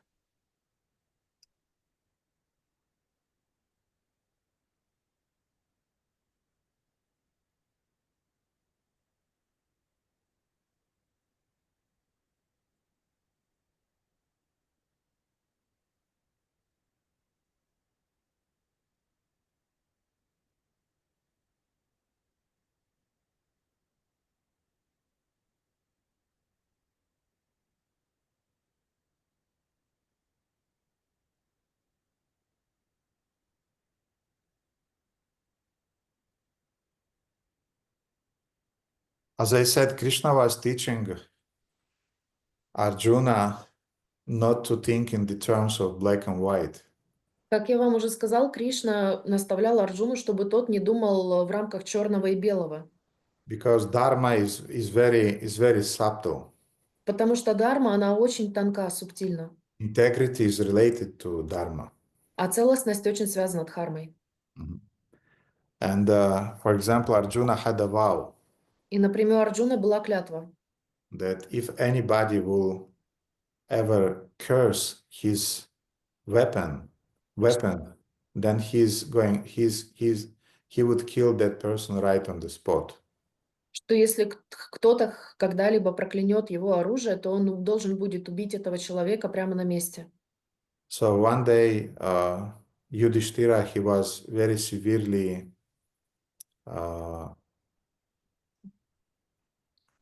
cut by arrows on the battlefield. И однажды Юдхиштира был очень сильно ранен стрелами на битве. It was during the Kurukshetra war. Это было во время Курукшетры войны. Он был ранен, я не знаю, как по-английски сказать. Wounded. Wounded. He was wounded, yes. And to console his senior brother Yudhishthira, Arjuna took a vow that on the next day he will kill, I don't remember whom exactly, maybe Karna or somebody, but he will kill him. И для того, чтобы утешить своего старшего брата, Арджуна дал клятву, я не помню имя, возможно, это был Карна, которого он поклялся убить на следующий день. So in the evening, when Arjuna came to the camp, Yudhishthira asked him, "Have you killed him?" И вечером, когда Арджуна вернулся в лагерь, Юдхиштира спросил его: ты убил того человека? And Arjuna said, "Unfortunately, I could not do it." И Арджуна сказал: к сожалению, я не могу этого сделать. Я не смог этого сделать. And Yudhishthira then got very angry. И Юдхиштира очень разгневался. Because it was either Kripacharya or Karna, I don't remember, but they were slaughtering the army of Yudhishthira like anything. И я не помню, кто это был, Карна или Крипачарья, но они просто вырезали армию Юдхиштира. And Yudhishthira was very concerned to preserve his army. И Юдхиштира хотел сохранить свою армию. So he got angry and he said that Arjuna, you're so stupid, and even your weapons, they're useless, just throw them away. И тогда Юдхиштира в гневе сказал: Арджуна, ты бесполезен, и твое оружие, оно точно так же, как и ты, бесполезно, выкини его прямо сейчас. And Arjuna's hand went to take off his sword. И рука Арджуны потянулась за мечом. It was very slow motion, but he was taking out his sword. Это была очень замедленная съемка, когда он вытаскивал свой меч. Then Krishna intervened.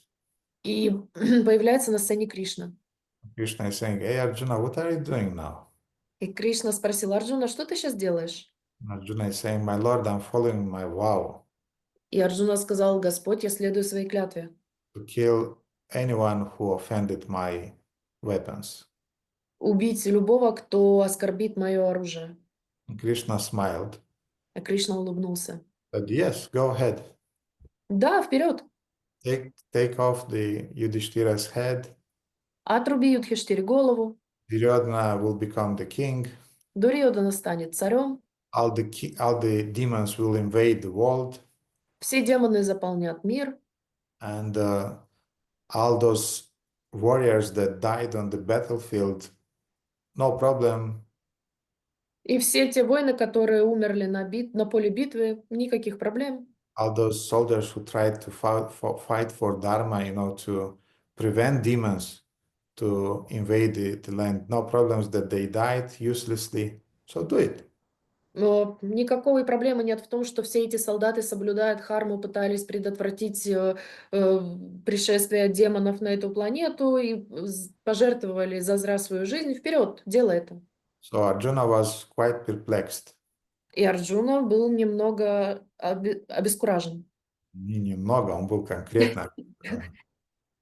And he asked, okay, Krishna, what shall I do then? И тогда он сказал: Кришна, что мне нужно делать?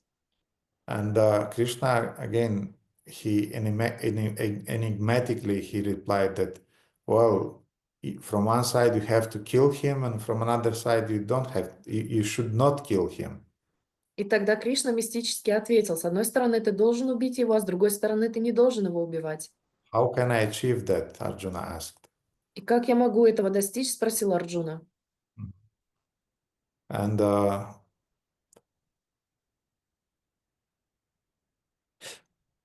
Krishna said that you'll not be able to do that. You have to, if you are not able to follow your vow, you have to kill yourself. И Кришна сказал, что если ты не можешь следовать своей клятве, ты должен себя убить. And Arjuna said, so shall I kill myself? И Арджуна сказал: тогда я должен себя убить. Krishna again said something like that. Yeah, go ahead, just kill yourself, and Yudhishthira will remain without you. They will lose the battle. Duryodhana will become the king. The demons will invade the earth, and so on. И тогда Кришна снова сказал: да, убивай себя, конечно, Юдхиштира останется без тебя, они проиграют войну, Дурьодана становится царем, демоны восторжествуют, вперед. So Arjuna again asked, so what shall I do? Then how can I kill and not kill myself? И тогда Арджуна снова сказал: что я должен сделать, как я могу себя и убить, и не убить. Krishna said a very interesting thing. И Кришна сказал очень интересную вещь. If you want to kill yourself and at the same time to remain alive, Если ты хочешь одновременно и убить себя, остаться живым, start bragging about your achievements in life. начни хвалиться своими поступками в жизни, достижениями.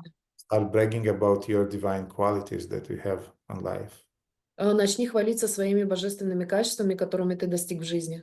And it's a teaching for us that all the time when we are bragging about our so-called achievements and realizations and so on, we're actually killing ourselves. И это для нас урок, что каждый раз, когда мы хвалимся своими достижениями или духовными реализациями, мы на самом деле себя убиваем. From the spiritual point of view, we are killing ourselves and we are losing all the results of those achievements that we attained by Guru and Krishna's mercy. С духовной точки зрения мы себя убиваем, когда мы рассказываем о своих достижениях, которые мы получили благодаря милости Кришны и Гуру. So Krishna in this way, he taught Arjuna to think. И поэтому Кришна таким образом нас дал наставление Арджуне думать. And to think and to understand that there are different circumstances in life. Думать и понимать, что в жизни существуют различные обстоятельства. And you'll have to choose between what is the priority now. И ты должен думать и выбирать, каков приоритет на данный момент. And generally, we have to stick with our vows. We have to stick with our internal principles. И в общем мы должны соблюдать наши внутренние принципы и быть верными своим клятвам и обетам. But in some special circumstances, sometimes we'll have to lie. Но иногда в особых обстоятельствах нам нужно будет соврать. Or do other things needed in order for your survival, for survival of your family, and so on. Но иногда нужно будет сделать другой выбор для того, чтобы твоя семья или ты смог выжить. But those are again extreme situations. Но опять же, это крайние ситуации. Generally, in usual situations, we are sticking to our vows. Обычно в нормальных ситуациях мы держим свои обеты. We are sticking to our inner values that were created by studying the Vedas and listening to the spiritual master. И мы держим свое слово обеты, которое основывается на ведах и словах нашего духовного учителя. Anything else, Radhakanta, on that? Еще что-нибудь по этому поводу, Радаканта? Да, спасибо, Гурудев. А можно еще вопрос, пожалуйста? У меня два, на самом деле. Вот один про целостность. Скажите, она взращивается, если, ну, то есть я правильно понимаю, что чтобы следовать своим каким-то принципам, внутренним ориентирам, мы ведь не всегда в них уверены, и нужен рядом человек, который будет, ну, как бы подкреплять, подтверждать, то есть это в компании как бы взращивается, да? Can we cultivate integrity? Because if I understand correct, we need someone beside us in which presence our integrity will grow and we can manifest it, if I'm correct. Yes, we are cultivating integrity by admiring devotees who are very exemplary in their own integrity in their life. Да, мы взращиваем свою целостность, восхищаясь преданными, которые уже в себе взрастили эту целостность And by learning from them. и учась у них. I often tell to devotees that bhakti is learned mainly by hearing, Я часто говорю преданным, что бхакти изучается слушанием, but bhakti is also learned by watching. но также и смотрением. Mhm. And the problem is that devotees often they're not just deaf, И иногда преданные, они не просто тугоухие, but they're also blind. но они также и слепы. I learned a lot of things just by watching devotees doing things. Я научился очень многим вещам, просто наблюдая за тем, как это делают другие преданные. By the way, Prabhupada said that I learned cooking by watching how the food vendors on the streets of Calcutta were cooking. Кстати, Прабхупада сказал, что он научился готовить, глядя на то, как лавочки с едой на улице, и в них готовили продавцы. Mhm. When you have this inquisitive intelligence and you are watching things, you are learning a lot of things. Когда у вас есть эта жажда познавательности, познавательный ум, и вы наблюдаете за вещами, которые происходят, вы очень многим вещам учитесь таким образом. And of course, the main source of inspiration to follow and to develop the quality of integrity is my spiritual master. И, конечно, самым главным вдохновением для того, чтобы наблюдать и изучать целостность, это мой духовный учитель. I saw him in many, many situations when he was following integrity. Я видел его в много-много различных ситуаций, где он следовал своей целостности. And just an example, Только пример. there was a leader to whom Guru Maharaj invested a lot of time and energy to educate him.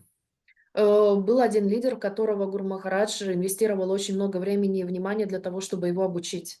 Decades to educate him, to train him, to cultivate him, to grow him as a devotee, very, very brilliant manager.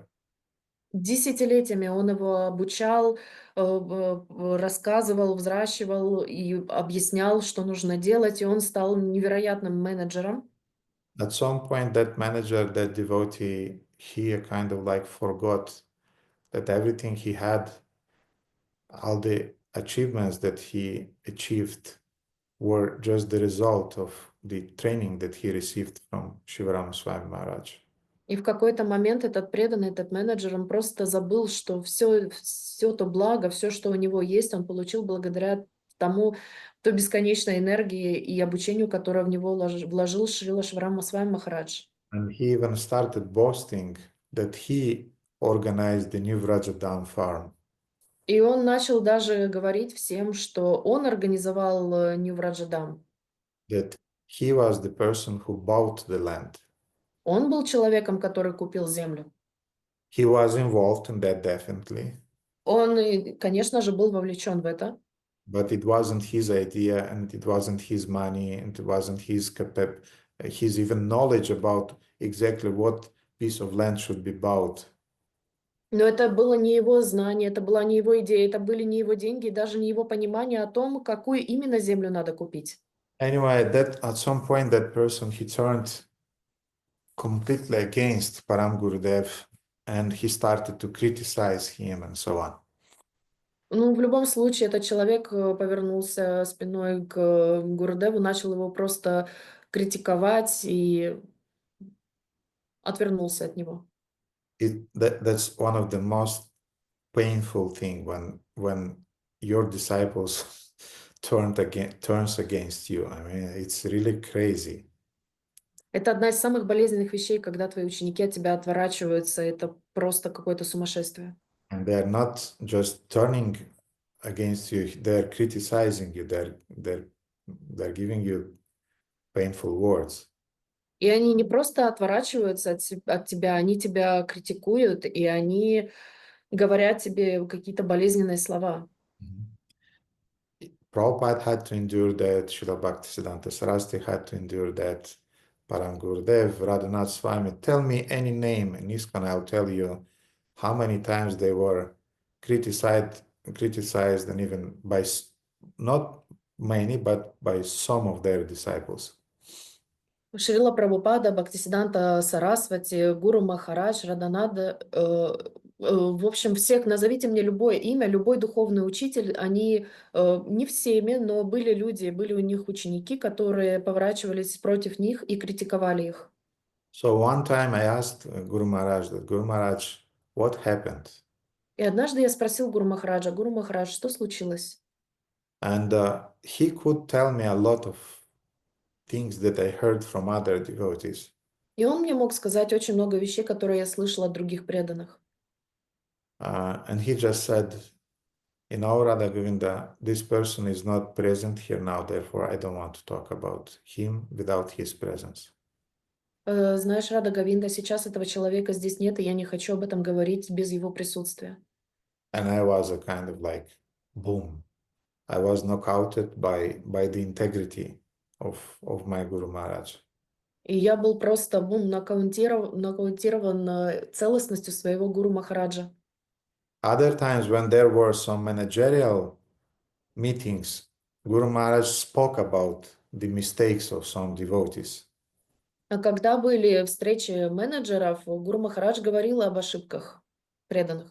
Because during those managerial sessions, you have to speak about the problems in order to solve them, and you have to give the names and examples just to fix things exactly. И он должен говорить имена и ситуации только для того, чтобы эти ситуации исправить. Therefore, not everybody have this thick skin, to survive during the managerial meetings. They're not easy. И поэтому не у всех есть такая толстая кожа для того, чтобы выжить во время этих встреч менеджеров. But I saw also a lot of things in behavior of Niranjana Swami. Я также очень видел много вещей в поведении Нираджана с вами. I have some of my devotee friends who are also very, very integral in their qualities, and I learn from them. У меня есть также много друзей, которые очень целостные в своем сердце, и я учусь у них. Therefore, you have to have some examples from whom you learn and you cultivate those qualities. Поэтому у вас должны быть друзья, примеры, которых вы будете учиться и принимать эти качества целостности. Therefore, again, you can learn many things just by watching. И поэтому вы многому можете научиться, просто наблюдая. But for that, you have to open your eyes. Но для этого нужно открыть свои глаза.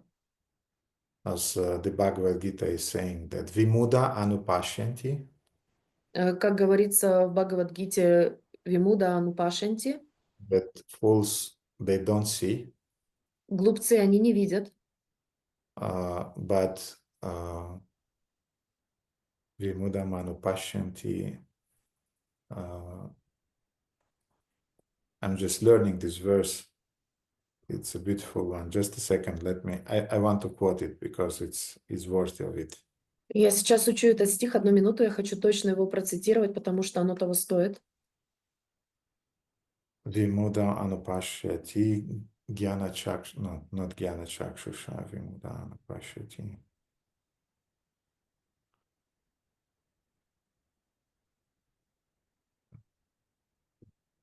Pashyati.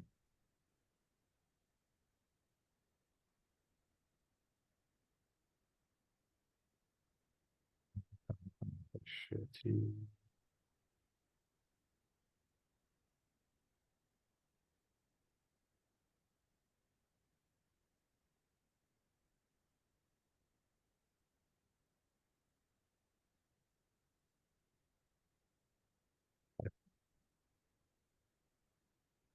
Yes, Vimudananu Pashyanti Jnana Chakshusha. It's Bhagavad Gita 15:10. Это Бхагавад-гита 15.10. It's about general spiritual knowledge, Оно об общем духовном знании, but this verse describes a principle. но в этом стихе описывается принцип.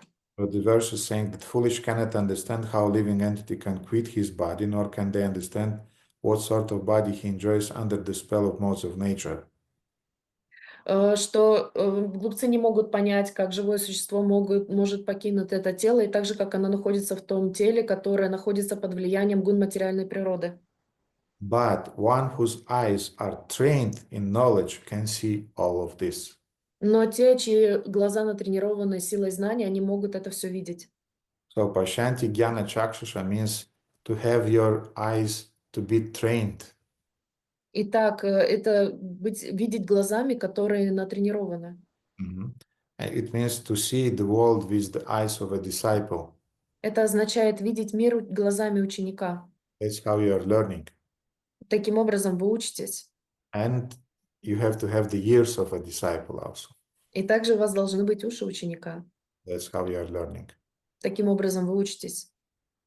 And you should not be envious. Then that's also how you are learning.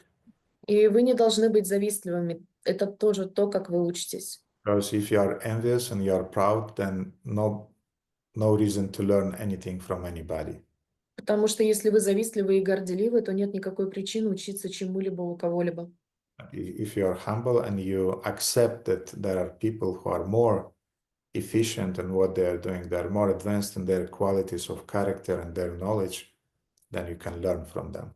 А если вы принимаете тот факт, что есть люди, которые более успешны в каких-то делах, и у них есть какие-то черты характера, которых еще у вас нет, тогда вы можете быть смиренны и учиться у них этому всему. And the last question you have, Radhakanta. Еще последний вопрос у вас был, Рада Канта. Да, спасибо большое, Гурудев. И последний вопрос.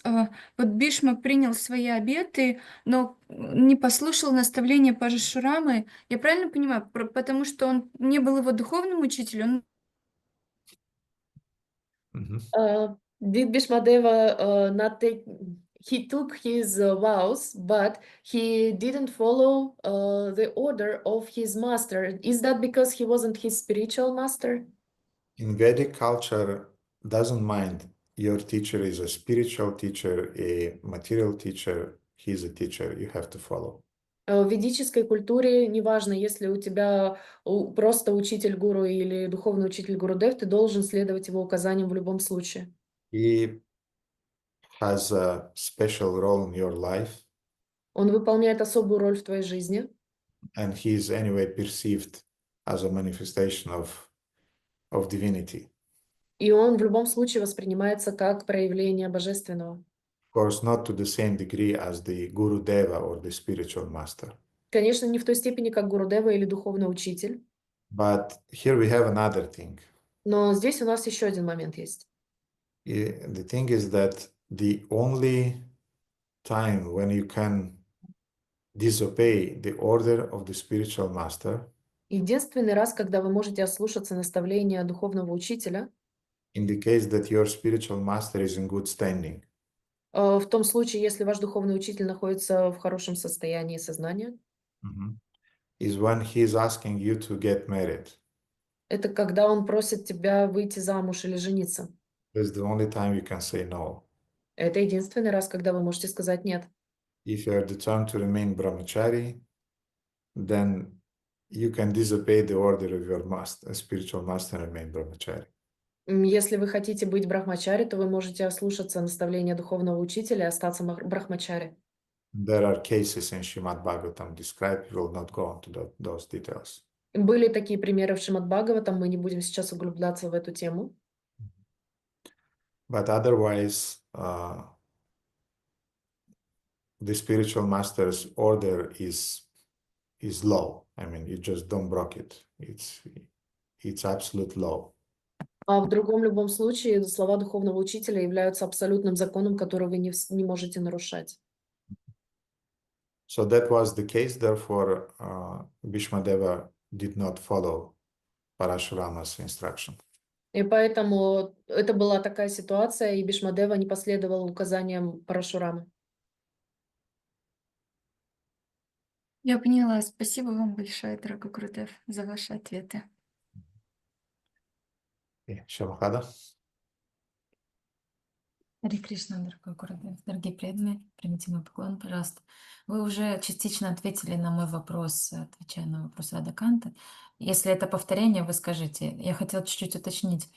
Вот по поводу целостности характера, и также это связано с тем, что вот в Шримад Бхагаватам как раз читаю 11-ю песню, там Удава Гита, и Кришна объясняет про Варнашраму, и там описывается, что разные стандарты, то есть для всех людей разные стандарты, и то, что для брамана, то есть если браман выпьет алкоголь, то это полностью падение, если шудра регулированно пьет там алкоголь, то это абсолютно нормально, здесь нет никакого нарушения дхармы.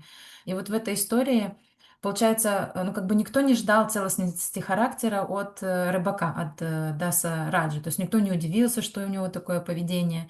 Но как бы все все равно ждут целостности ждали от Девавраты. И я хотела спросить, в соответствии вот с тем, что вы уже начали говорить по поводу видеть, как учиться этой целостности, да, что ее надо видеть, что ее надо наблюдать. А если мы обусловлены природой, и что у нас нет этого внутреннего радара. То есть мы этого даже и либо не видим, либо как будто бы даже как будто сама природа так устроила, что от нас они, ну, там, от шудра, например, не ожидают какого-то целостности характера. И вот как быть тому, кто обусловлен природой, и вот он даже не...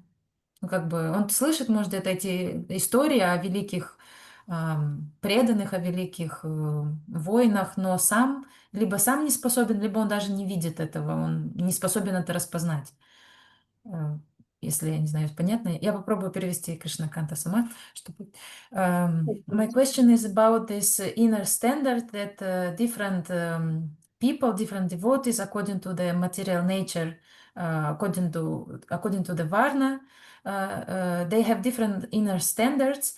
And some devotees who are inclined to be Brahmana and Kshatriya, for them it's very natural to try to develop this integrity, to follow the best example. But for other people, it's not natural for them, and even if they would like to observe the behavior of a higher, more elevated devotee, they just don't see it because they are blind towards these higher qualities because of their conditioning.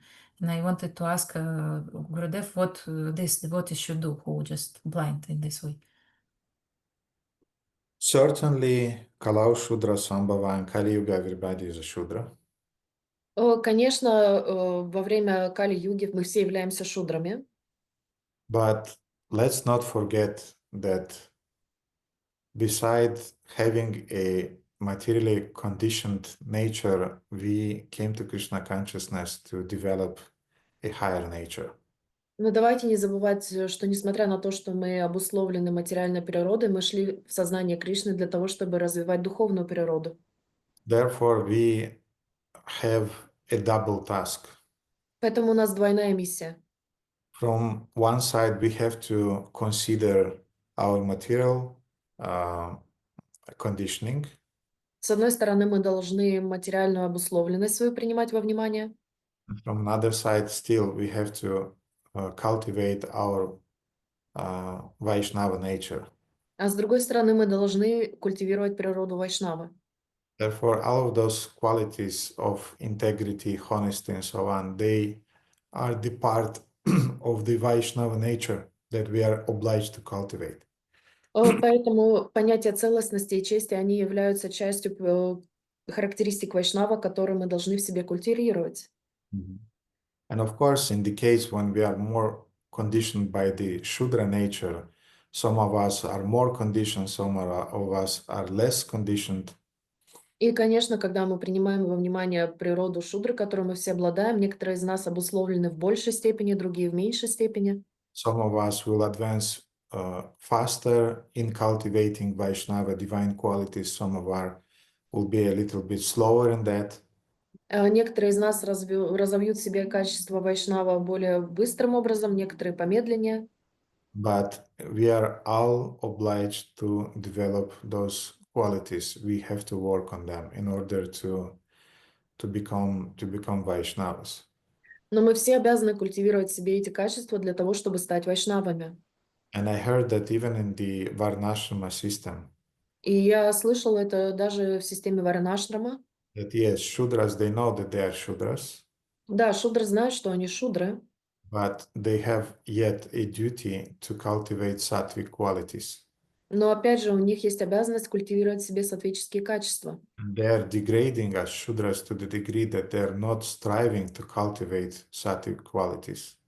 И они больше падают в своем состоянии шудры, если они не культивируют в себе эти сатвические качества. They have a right to drink maybe alcohol, У них есть право, возможно, пить алкоголь, but they have also an obligation to work on overcoming that attachment.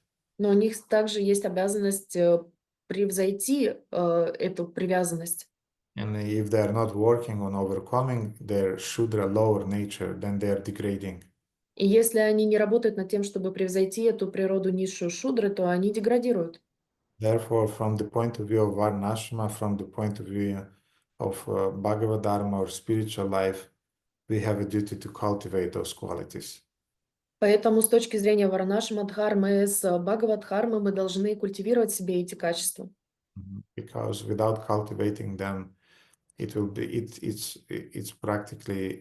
very, very difficult even to perform our sadhana. Потому что без культивации этих качеств нам будет сложно даже делать свою садану.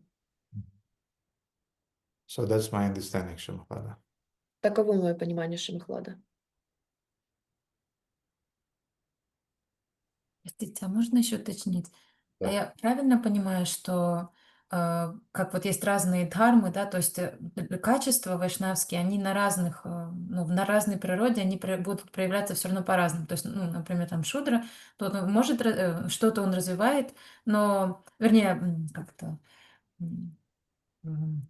его, может быть, проценты или как-то это концентрация какого-то качества, то есть чтобы, я имею в виду, я к тому, чтобы преданный не терял надежду, то есть что вот как бы, потому что это очень высокий идеал, какой, вот когда он читает, например, про Бхишмадеву, да, это очень высокий идеал, если он сталкивается со своим какой-то, несовершенством, то есть чтобы это его не было отговоркой, так я не смогу, но как бы поэтому нет смысла даже начинать. То есть правильно я понимаю, что все равно у каждой там варны, да, у каждой природы они тоже должны развивать эти качества, но у них определенные какой-то есть, в каждой вот этой варне своя какая-то градация, своя концентрация вот этих вот качеств. Did I understand correct that in order for devotees who are, or any people who are conditioned by lower modes of material nature and who have more Shudra qualities, for them it might be not inspiring at all. For them it can be overwhelming, that high standard of Brahmanas, high standard of Bhishma. So do I understand correct that every devotee with his nature, he has to develop these qualities, but there is a certain limit and he doesn't have to be disappointed that he cannot reach the level of saintly Vaishnava. So when he is developing certain quality, he can reach certain intensity, but he should not be overwhelmed or disappointed that he cannot be as good as some elevated Brahmanas. So all the Varnas and all the ashramas and all Vaishnavas, indifferent of their level, they, let's say, are obliged to cultivate sattvic qualities. Итак, во всех варнах, во всех ашрамах, все вайшнавы обязаны в своей степени культивировать эти качества. This is the sense of human life, never mind which body are you. Это смысл человеческой жизни, и неважно, в каком теле вы находитесь.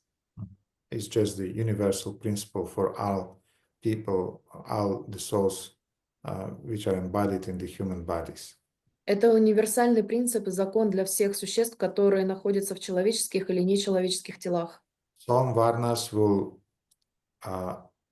advance more fast in that, some more slow into that. Некоторые варны будут прогрессировать быстрее, некоторые медленно. But so far as you are advancing, you are doing your dharma, your primary dharma. Но в той степени, в которой вы прогрессируете, вы выполняете свою изначальную дхарму. And I'll give you an example. Я приведу вам пример. Driving, for example, when you are driving, especially in Bucharest, Водить машину, когда вы, например, водите машину в Бухаресте. then you'll see that some drivers, they're very, very slow when they're driving. И вы увидите, что некоторые водители очень-очень медленно едут. They're irritating you with their really slow driving. Они вас буквально раздражают своим медленным вождением. Now, there are drivers who are irritating you because they're very, very fast. А еще есть водители, которые раздражают вас, потому что они очень-очень быстрые. There are women who are driving. That's a really special case. Есть женщины, которые водят машину. Это вообще отдельный случай. I call them avaduta drivers. Я называю их водители авадута. With all of my respect to all the ladies, but maybe this is just here in Bucharest, but Romanian ladies, when they are driving, I mean, that's something, they're beyond all the rules and regulations. При всем уважении к леди, здесь, возможно, в Румынии румынские женщины водят очень особым образом машину, и очень сложно с этим как-то справляться. So we have old men, we have ladies, we have young men who are very crazy when they're driving. We have taxi drivers. They are kind of like also a type of avaduta, but even more crazy. They're the craziest of all, the taxi drivers. Итак, у нас есть женщины, у нас есть пожилые люди, у нас есть молодые люди, которые также безумно водят машину. Еще у нас есть таксисты-авадуты, которые совершенно сумасшедшим образом водят свои машины. Recently, it was the first time in 8 years when I saw a double BMW, как мы говорим по-английски, BMW. BMW, when it was showing the signals that he's turning to the right or to the left. It was the first time when I saw one. I said, my God, something is happening in the universe. И я увидел в первый раз за 8 лет машину BMW, которая показывала сигналы поворотникам, куда она направляется, направо или налево. Usually, even when they want to go into your line, they're never showing you the signs that they're turning. Даже когда они пытаются на вашу полосу залезть, они все равно вам не показывают это поворотником. So what I want to say that we have different types of drivers. Что я хочу сказать, что у нас есть разные типы водителей. Some of them they are driving slower, some are driving faster. Некоторые из них ведут быстрее, некоторые из них водят медленнее. But you are obliged to drive when you are on the highway. Вы обязаны вести машину быстро, когда вы находитесь на автомагистрали. The moment you enter the highway, you are obliged to drive. Когда вы туда заезжаете, вы обязаны водить машину. So the moment the soul entered the human body, he is obliged to cultivate sattvic qualities. Otherwise, it degrades to the lower animal forms. И таким же образом душа, которая входит в тело, подобно автомобилю на автомагистрали, мы обязаны вести эту машину, мы обязаны стремиться развивать в себе более хорошие качества, иначе у нас есть возможность деградировать в более низкое тело животного. Now we have professional drivers, И теперь у нас есть профессиональные водители, racer drivers. гонщики. You cannot compare with them. Вы не можете себя с ними сравнивать. Interesting that those racer drivers, they are the most accurate drivers when they are driving just on the ordinary highway. И интересно, что эти гонщики, они самые исключительные водители, когда они водят на обычных дорогах. You cannot imitate them, Вы не можете их имитировать. and no need to imitate them. И не надо их имитировать. Because on the highway, you just have to drive and you have to attain from point A to point B. That's the point. Потому что на автомагистрали вы должны будете добраться из пункта А в пункт Б. And of course, those people can be inspiration for you in the concentration and attention, not in the crazy maneuvers that they are doing. И да, эти люди могут быть вам примером в концентрации своего внимания, деталях, но не в том, как они по-сумасшедшему водят свою машину. So in the same way, Bhishmadeva, he is a racer driver for us in comparison to us. Точно так же Бхишмадева для нас является профессиональным гонщиком, и каким мы стать не можем. We cannot imitate him. Мы не можем его имитировать. Still, he becomes an inspiration for us in following our duty to drive and following our duty to cultivate sattvic, human, moral, and devotional qualities. И все же он будет являться для нас вдохновляющим примером в нашей попытке вождения, в нашей попытке быть честными, целостными, возвышенными, преданными. And some will drive faster, some will drive slower, but so far as you are driving on the highway, you are doing your duty. И некоторые из нас будут вести машину медленнее, некоторые быстрее, но до тех пор, пока вы ведете эту машину, мы все достигнем места назначения. And on a highway, you cannot stop. А на автомагистрали вы не можете останавливаться. Say that I'm sorry, I'm a woman, therefore I stopped. Извините, я женщина, поэтому я остановлюсь. Or I'm sorry, I'm a uncultured man or uneducated one. I'm from a lower birth or something like that. You cannot justify with those things the fact that you stopped on a highway. И как вы не можете сказать, извините, я некультурный человек, необразованный человек, я из низшей касты, поэтому я сейчас остановлюсь. Вы не можете так сделать. You'll get a ticket, Вы получите штраф. or maybe even they'll take away your driving license for 90 days. Или, возможно, вас лишат прав на 90 дней. So in the same way, when we come with these arguments that I'm a Shudra, therefore I'm not going to cultivate any qualities of dignity or honor and so on, you'll get a ticket from the laws of karma. И поэтому в тот момент, когда вы говорите, что я шудра и не могу культивировать в себя эти качества, вы немедленно получаете штраф от кармы. You have the right to drive slower, У вас есть право вести машину медленнее, but you're obliged to drive но вести машину вы обязаны. since you entered the highway. Как только вы зашли на автомагистраль. So that's my understanding, Shampada, on that. Ну вот такое у меня понимание Шимахлада. Спасибо большое за этот красочный пример. Он очень сильно впечатался и очень много объясняет. Он очень много мне объяснил внутренних разных вещей. Спасибо большое. Виктор?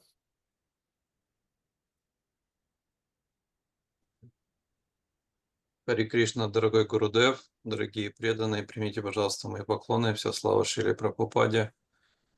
У меня, в принципе, вопрос такой же, как и у Матаджи Шьямахлады.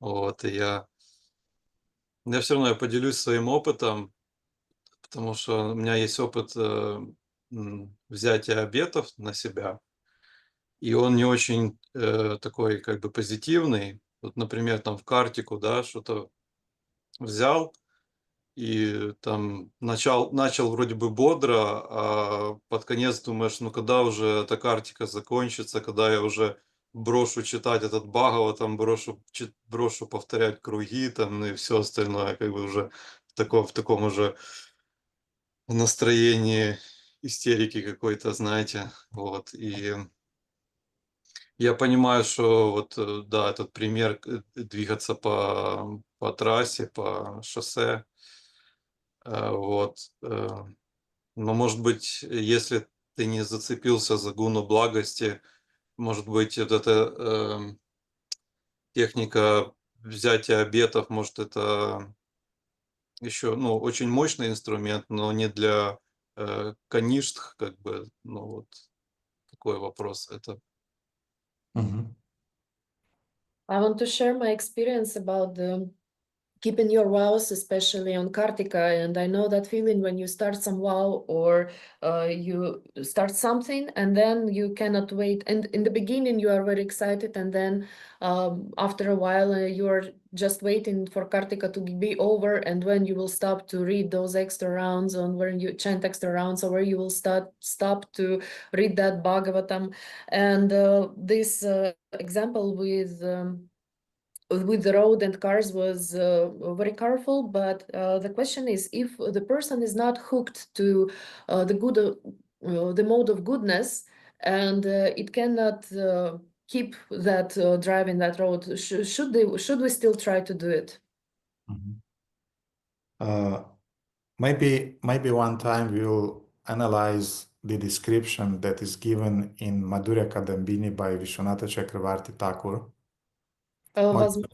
Может быть, один раз мы с вами изучим одно описание интересное из Мадхурья Кадамбини, которое дает Вишванат Чакраварти Такур. And he is explaining all those tendencies that devotees have in their stage of anishtata, bhajana kriya, on the level of unstable devotional service. И он дает описание преданных, которые проявляют аништата баджана крия, это нестабильные преданные. Just a second. Одну секунду.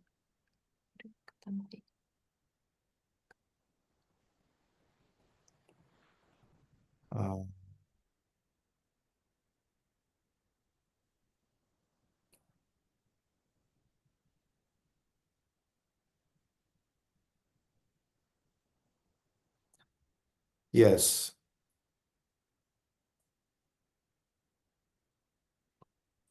He's describing that this unsteady devotional service has 6 tendencies. Да, он описывает, что это нестабильное преданное служение имеет 6 этапов. One of them is called false confidence, which means utsaha maya. Одно из них это ложная уверенность. When you learned 2 verses and you already consider yourself to be the most advanced preacher, speaker in the universe. Когда вы выучили 2 стиха, считаете себя самым великим проповедником во Вселенной. Then we have sporadic endeavor, Ganatarala is called. Ганадхарала — это периодическая вовлеченность. Then we have third one is indecision, Vyuda Vikalpa. Вьюда Викалпа или неопределенность.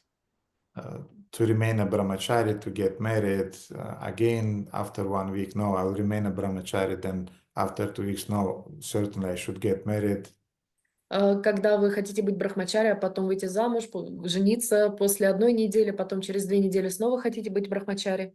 Then the fourth one is combat with Maya, Vishaya Sagara.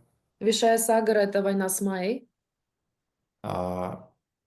Then we have the fifth one, inability to uphold vows, Niyamakshama.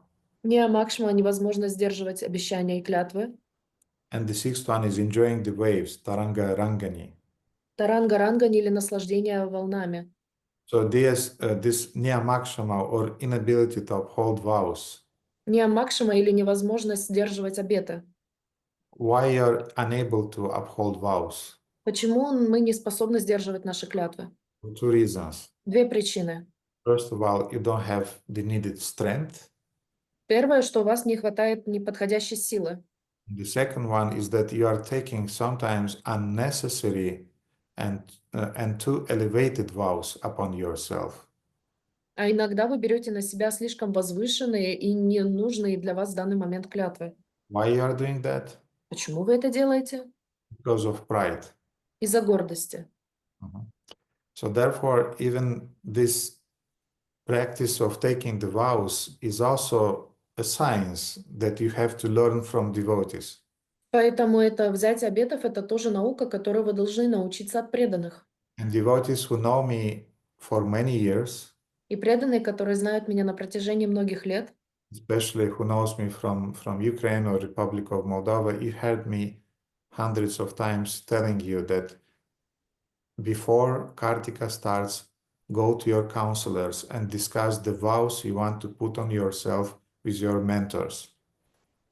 Поэтому те преданные, которые из России, Молдовы, Украины, и меня, которые знают, я всегда вам говорю перед Картикой, подойдите к своим наставникам и обсудите с ними свои клятвы и обеты, которые вы хотите взять в этом месяце.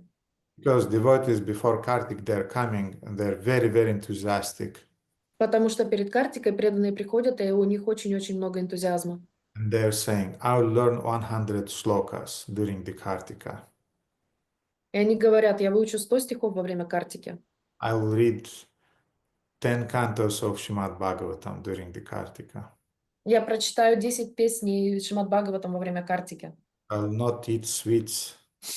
Я не буду есть сладости. I'll not eat at all during the Kartika. Я вообще есть не буду во время Картики. So you understand, they're exaggerating. Obviously, they're exaggerating in their vows. Поэтому вы представляете себе, они прекрасно понимаете, что они в крайности впадают во время своих клятв.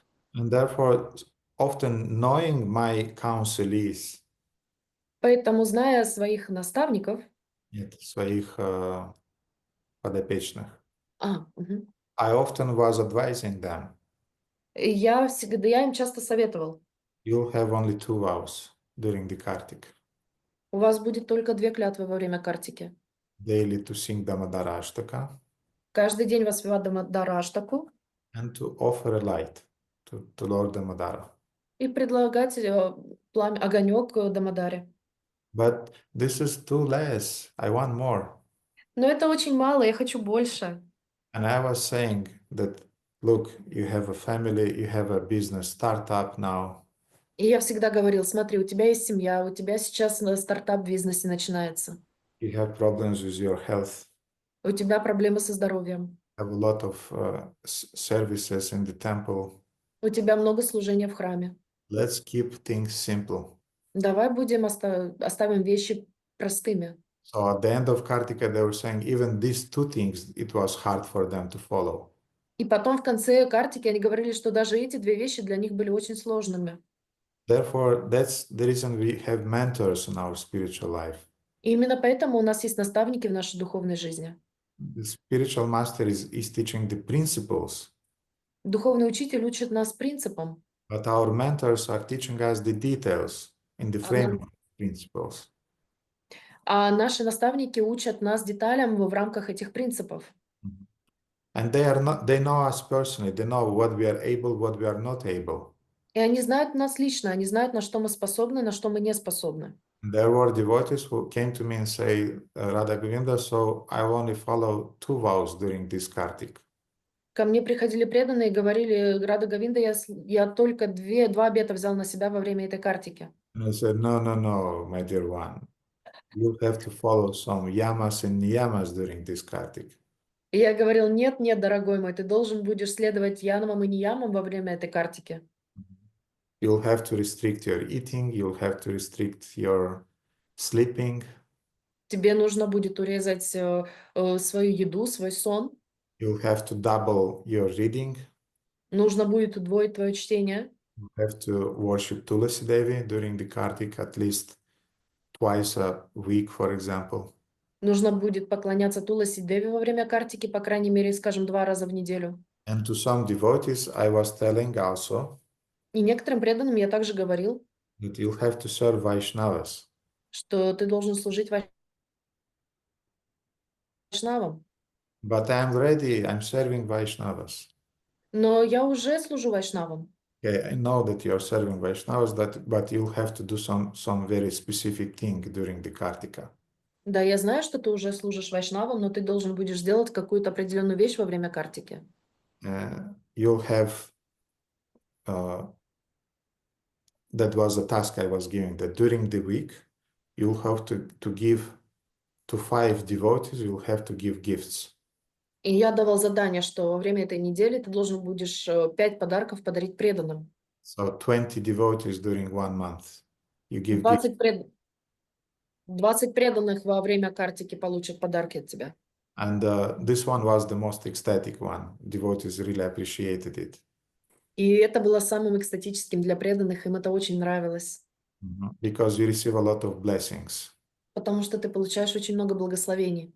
Much more than fasting and much more than, even than doing rounds in this hateful mentality that, my God, I took the vow to chant 32 rounds during the Kartika, but I'm struggling, I'm choking those rounds, И это будет гораздо лучше, чем вы в умонастроении разгневанного будете выжимать эти круги. И вот, Господи, я дал 30 обещания читать 32 круга, и вы просто выжимаете эти круги, вы их ненавидите. That's the reason we have mentors. По этой причине у нас есть наставники. They're like doctors who knows exactly what to prescribe to you, that it will not be too much and not be too less. Они как доктора, которые знают, что именно вам прописать, чтобы этого было не слишком много и не слишком мало. Otherwise, when in the beginning of our spiritual life, and the beginning means first 10 years, by the way. И поэтому в начале в нашей духовной жизни, которая длится, кстати говоря, 10 лет, Первые 10 лет. We have the tendency just to look smart in our eyes and to look smart in the eyes of our friends and our wives, and we take some exaggerated vows to impress people. мы хотим по-особенному выглядеть в глазах наших преданных, близких, друзей, жен, мужей, поэтому мы берем на себя какие-то очень возвышенные клятвы и обеты. But our mentors are helping us to go to the earth and take some realistic vows that will really give us benefits. Но наши наставники помогают нам и дают нам клятвы, которые будут довольно приземленными, но которые помогут нам и которых мы действительно сможем сдержать. And the most important benefit is that you are accepting an authority. А самое благостное и благоприятное в этой ситуации это то, что вы принимаете авторитет. The authority of the counselor. It means that you're manifesting this humility, the quality of humility. That's the most important, essential thing. Авторитет наставника, и вы проявляете смирение, смиренность, которую вы показываете, когда вы принимаете наставление от него. Therefore, it's not the vows are the problem, but our inexperience of working with the vows, of taking with the vows. Поэтому не проблема проблема не в том, чтобы их взять, а проблема в том, чтобы был опыт в исполнении своих клятв и своих обетов. Чтобы было понимание меры, которая соответствует нашему уровню. Что-то еще, Виктор, по этому поводу? Спасибо большое, Гурудев. Если позволите еще про один обет спросить про Экадаши. Экадаши и праздничные дни. Дни явления, дни ухода. Вот будет же Нарасимха Четурдаши скоро. Вот, и тоже как-то в моем понимании оно не укладывается в праздник и ограничение себя в пище, там, голодание, страдания, потому что начинает голова болеть, усталость, как бы, знаете, все вот это такие вещи. Потому что, привык к тому, что праздник это, как бы ты, как бы наслаждаешься, веселишься, там, в общем, не страдаешь как минимум. Вот, и как с этим быть? С одной стороны, Господь говорит в Бхагавад-гите, что меня удовлетворяет тапа. Вот, но опять же, Господа удовлетворяет, как мы страдаем, как бы, тоже там как-то не очень складывается. The question is about some other vows, for example, Ekadashi or some celebrations. Now will be in Narasimha Chaturdashi, and It's a very strange to understand to our mind that celebrations equal limitations, because in celebrations we usually eat and rest and we are happy, but now we have this mentality of limitations. And although in Bhagavad Gita, Lord said that tapa is very dear to me, why would it would be dear to Lord when we are suffering and we have headaches and stuff like that? First of all, I don't believe that those fasting were imposed by the Lord on his birthdays, appearance days. Во-первых, я не верю в то, что вот эти все посты, они были навязаны Господом в день своего явления или ухода.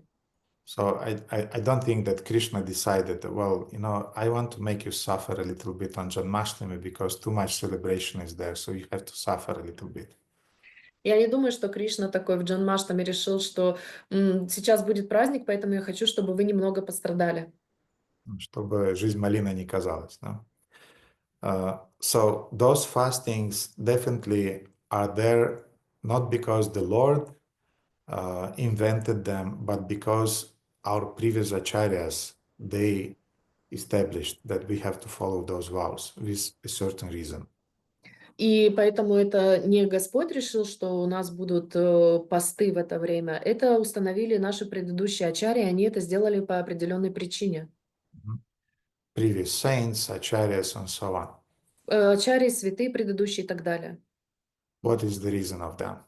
Какова причина для них? The reason is not to make you fast in order to make you suffer. А причина не в том, чтобы заставить вас поголодать, чтобы вы пострадали. Sometimes I hear devotees are saying, we are fasting for the pleasure of the Lord. Я слышал, преданные говорят, мы постимся для удовлетворения Господа. We are suffering for the pleasure of the Lord. Мы страдаем для удовлетворения Господа. I want to say this is the wrong understanding why we are fasting during those days. Я вам хочу сказать, что это неправильное понимание того, почему мы постимся в эти дни. We are fasting, but not in order to please the Lord. Мы постимся не для того, чтобы удовлетворить Господа. We are fasting to please the Lord, but in another form. Мы постимся для того, чтобы удовлетворить Господа, но в другой форме. In the form of extending our free time during those days for Krishna Katha. А растягивая свое время для дополнительной Кришны Катхи в эти дни.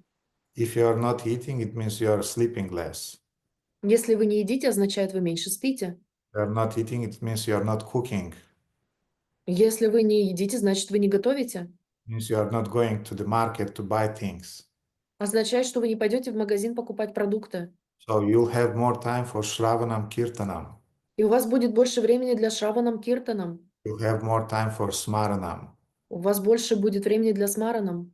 You'll have more time to connect with the Lord during that day and to really receive His blessings, because these special days, they have special potency. И у вас будет больше времени для того, чтобы общаться с Богом, потому что у этих дней есть особое могущество благословения. And therefore, those of us who are not born into that culture, И поэтому те из нас, кто не был рожден в той культуре, we don't understand these things. мы не понимаем этих вещей. We are on the level more or less monkey see, monkey do. Мы здесь больше на уровне обезьяна видит, обезьяна делает. Hey, those devotees in India, they're fasting. Let us fast also to death. Эти преданные в Индии, они постятся, давайте тоже поститься до смерти. And we'll exaggerate those fastings. И мы преувеличивать будем эти посты. Because and then we have different explanations that devotees sometimes are giving, that you have to detox yourself during those days and things like that. И тогда преданные различные объяснения какие-то создают, что нам нужен детокс в эти дни особые и так далее. Those things, detoxing and fasting from the point of health view is also there, definitely. С точки зрения детокса в эти дни это тоже возможно, оно присутствует. But the first reason is to extend what is called bhakti kala, or the time dedicated straight only for the bhakti. Но смысл в том, чтобы растянуть бхакти кала, означает время, которое специально предназначено для бхакти. And when you are advanced, you have param drishtva, you have the higher taste. You are thanking God that you are not eating this day because you are not losing your time for that. И когда у вас есть этот высший вкус, вы благодарите Господа за то, что вы не едите в этот день, потому что у вас есть больше времени для Него. So, if you want to learn fasting in a proper consciousness, try to not just fast, but try to use your time during those celebrations for Shravanam Kirtanam. И Take- поэтому, Yeah.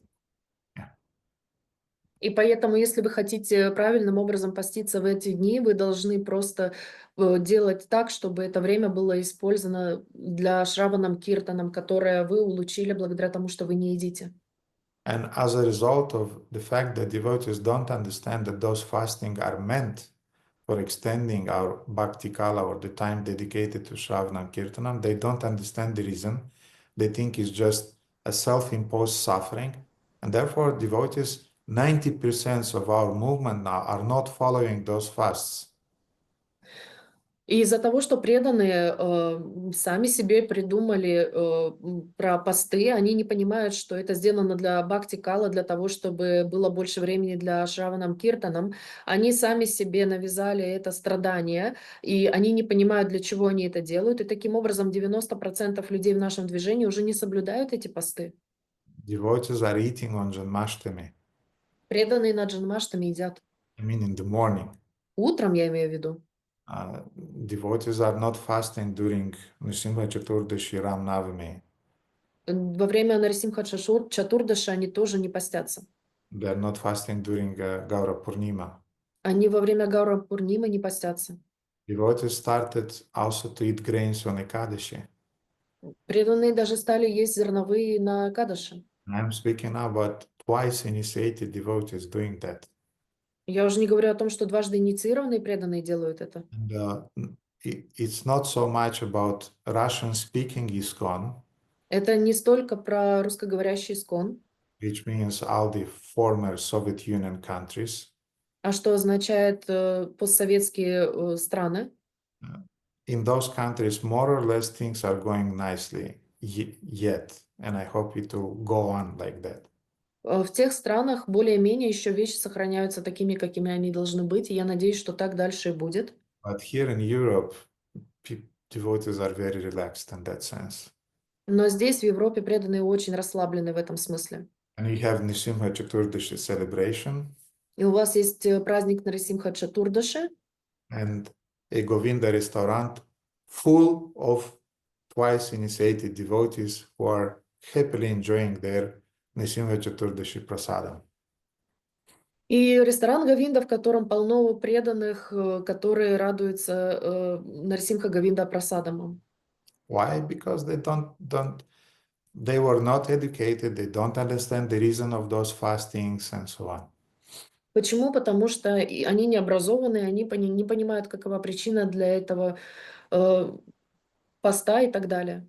I'm not saying those Govinda restaurants should be closed during the Nrisimha Chaturdashi. Я не говорю, что рестораны во время Нарисимха Чатурдаши надо закрывать. They should be there for the beginner devotees, for the guests, for the pregnant women, for the older devotees. Они должны быть открыты для начинающих преданных, для беременных женщин, для пожилых преданных. Or maybe for sick devotees who just from the medical point of view they're forbidden to fast. Или преданные, которые болеют, и тогда с медицинской точки зрения им запрещено голодать. But other good standing devotees, they should fast, not to give pain to their bodies and their hearts, but to extend their bhakti kala. Но обычные преданные должны поститься, но не для того, чтобы пострадать, а для того, чтобы растянуть бхакти кала и это время с пользой провести. And what's happening for example, during Gaura Purnima? И что происходит, например, во время Гаура Пурнима? In the temple room, we have Krishna Katha, we have Kirtans, Например, у нас есть Кришна Катха, у нас есть киртаны, and devotees there walking around like, zombies, doing some rounds and waiting, my God, when this fast will end. И преданные просто читают свои круги, воспевают и шатаются и думают, когда это уже закончится, можно будет поесть. We have a special celebration program. You have to be there. You have to listen. That's the whole idea of this celebration. У нас есть специальная программа во время праздников. Мы специально ее созданы для того, чтобы вы там находились, сидите и слушайте. So things are arranged in such a way that nothing will divert your attention.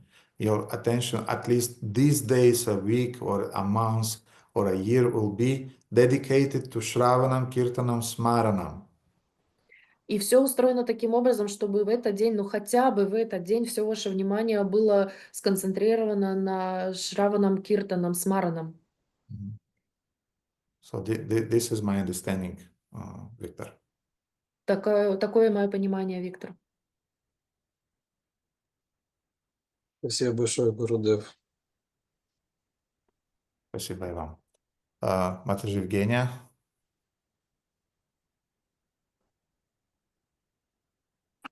Харе Кришна, спасибо большое за возможность задать вопрос.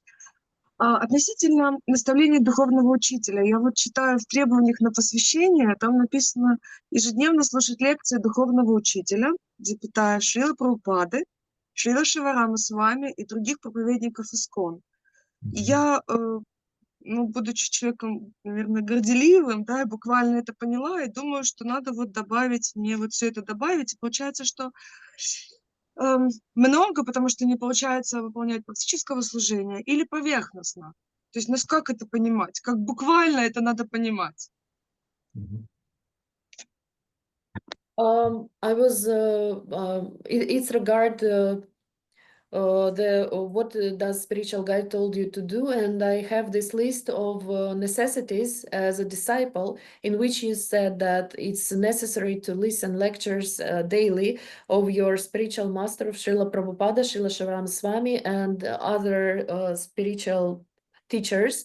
So I have a choice to add it in my program, but then I will not have much time for an actual devotional service, or I will have to listen it superficially, or what should I do in this regard?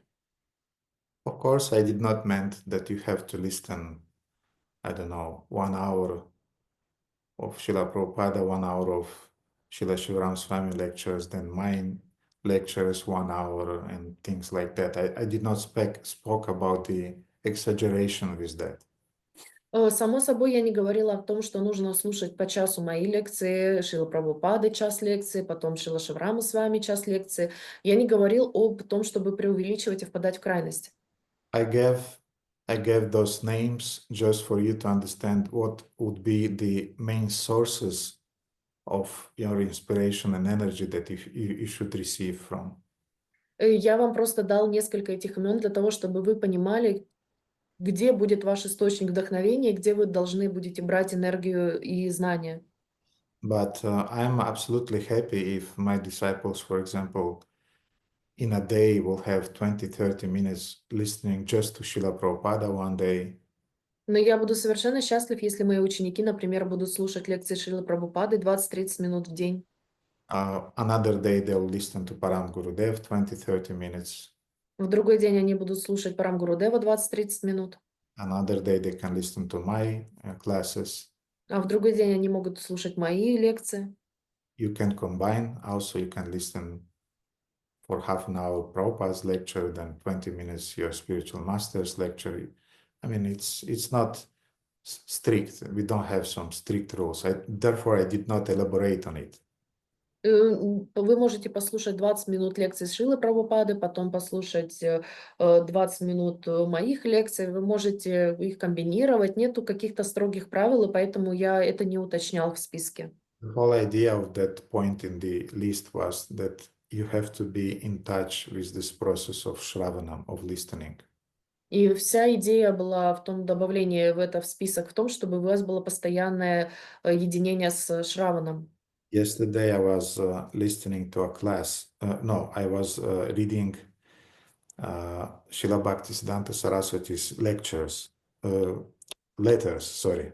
Вчера я читал письма Шрилы Бхактисиданты Сарасвати, and I just extracted a very nice quote that I wanted to share with devotees somewhere, and now Krishna gave me the opportunity. и я вам сейчас процитирую очень красивую вещь, которую я хотел поделиться с преданными, я не знал где, и вот Кришна предоставил мне возможность.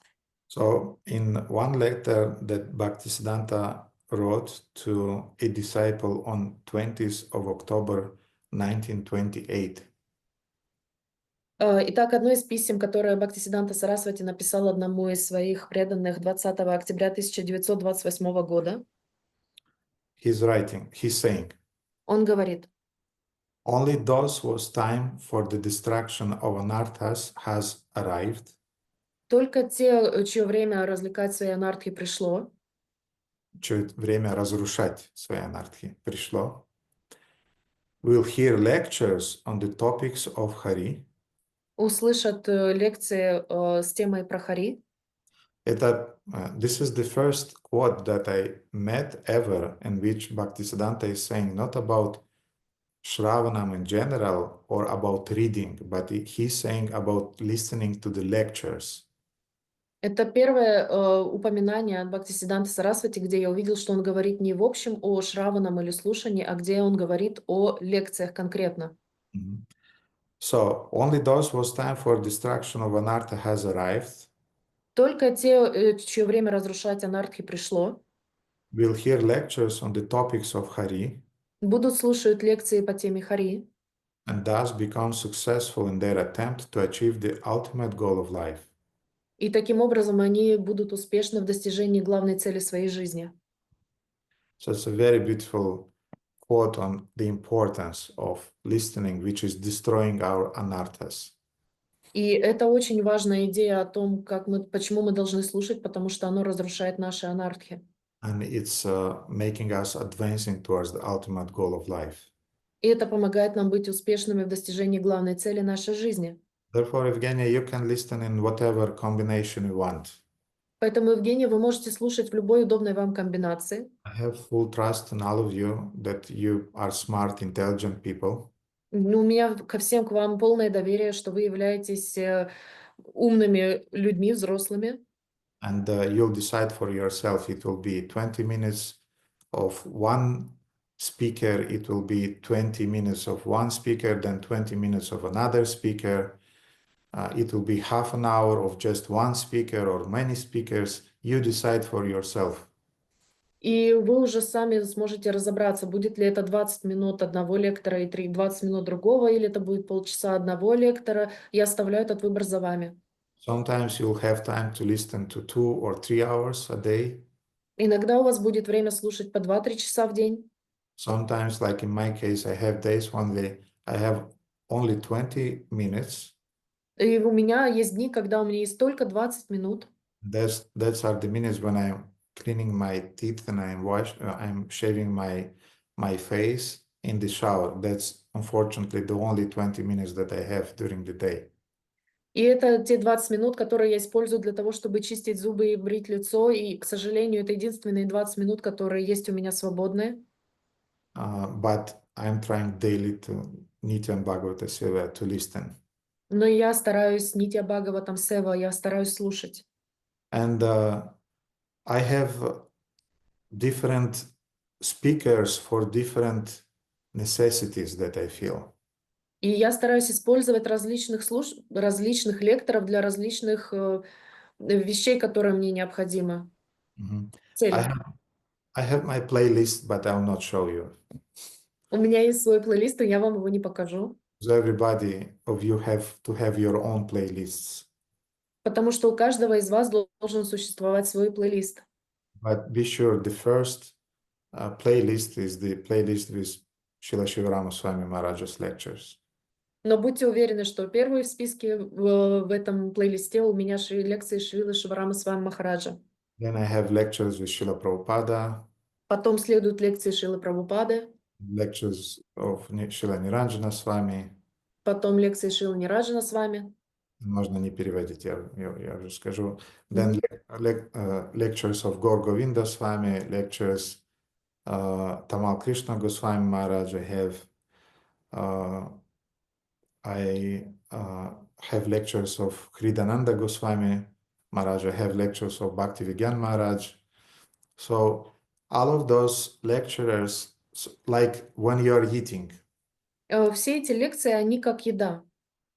sometimes you need some soup, Иногда вам нужен суп, sometimes you need some rice, иногда рис, sometimes you need some hot halava when you are sick, for example, and you got a cold. иногда вам нужна горячая халава, когда вы, например, простудились. Prabhupada was eating hot halava when he was cold. Прабхупада ел горячую халаву, когда он простужался. So you feel it that I want a salad today. I don't want any heavy food. И вы чувствуете, я сегодня хочу салат, я не хочу никакую тяжелую пищу. And sometimes even in the evening you're coming frozen and say, I want to eat something А substantial. иногда, а иногда вы просто замерзшие возвращаетесь домой с улицы и говорите, я хочу что-то тяжелое, горячее поесть. So in the same way, I have different devotees, Vaishnavas, who are giving me different things that I feel that I have to listen at different times.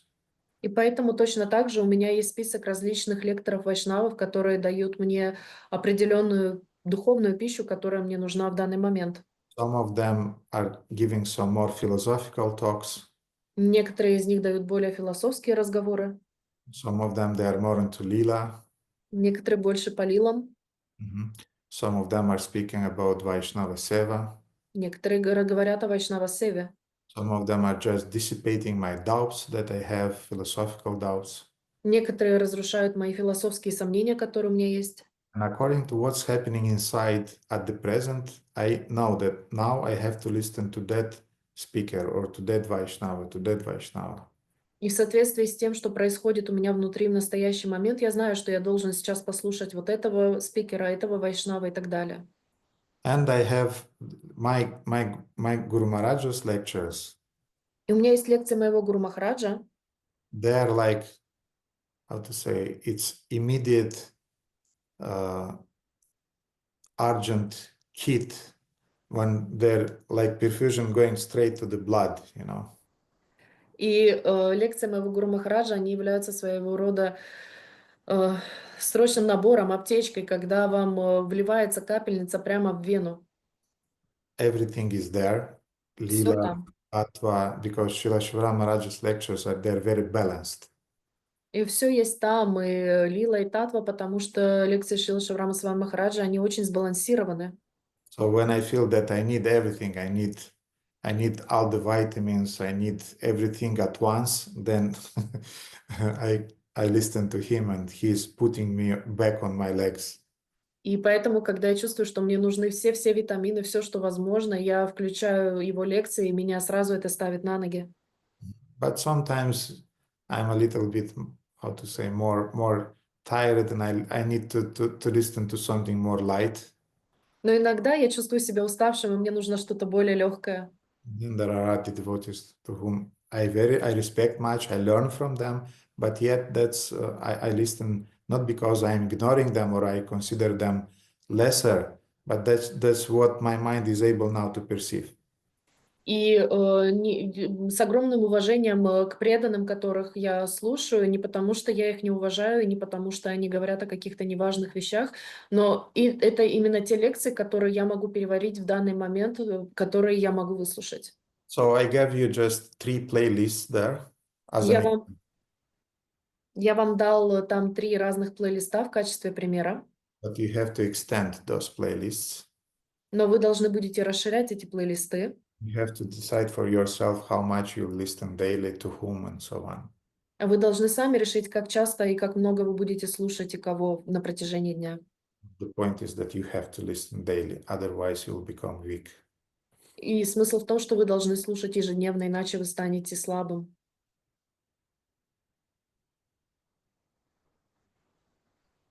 Спасибо большое. Все, у меня уже гора с плеч, потому что я каждый день там по 5-6 часов, и уже мне перепуталась все истории Бхишмадевы, и все это откуда что берется. Спасибо вам огромное.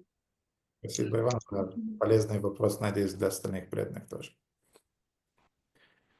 Okay, I'll answer to Chandramala and then Valentina.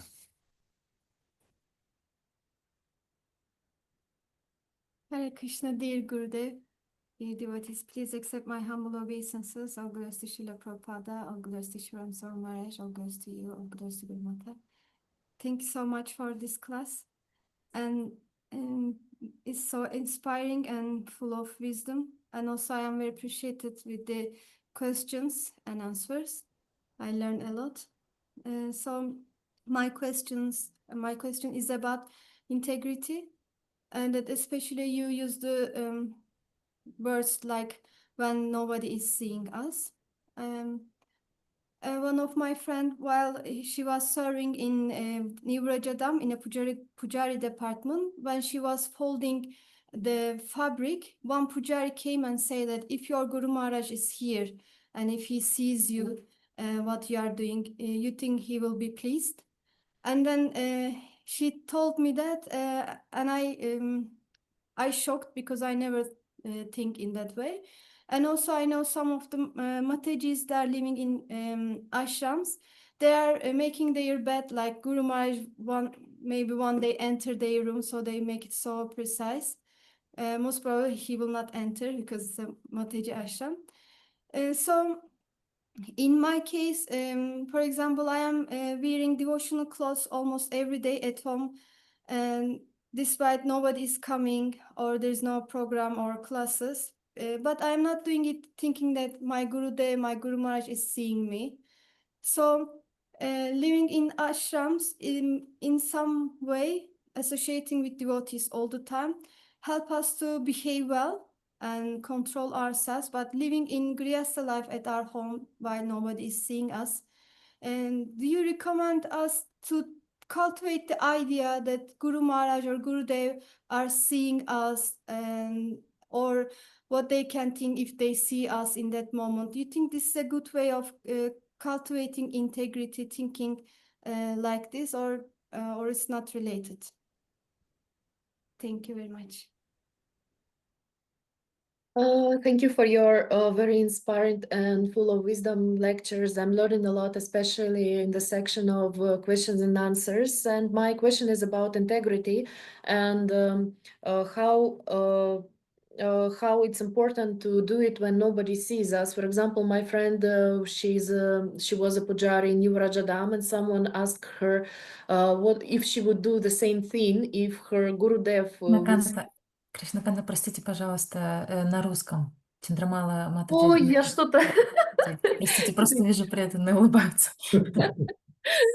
Да, поздно, извиняюсь. Очень вдохновленная и полна мудрости была лекция, и меня очень вдохновляет также секция вопросов и ответов, в которых я очень многому учусь. Также у меня вопрос по целостности. У меня есть подруга, которая была в Нью-Враджадаме и была пуджари в храме, и когда она делала что-то с тканью, ее спросили, делала ли бы ты то же самое, если бы тебя видел твой Гурудев.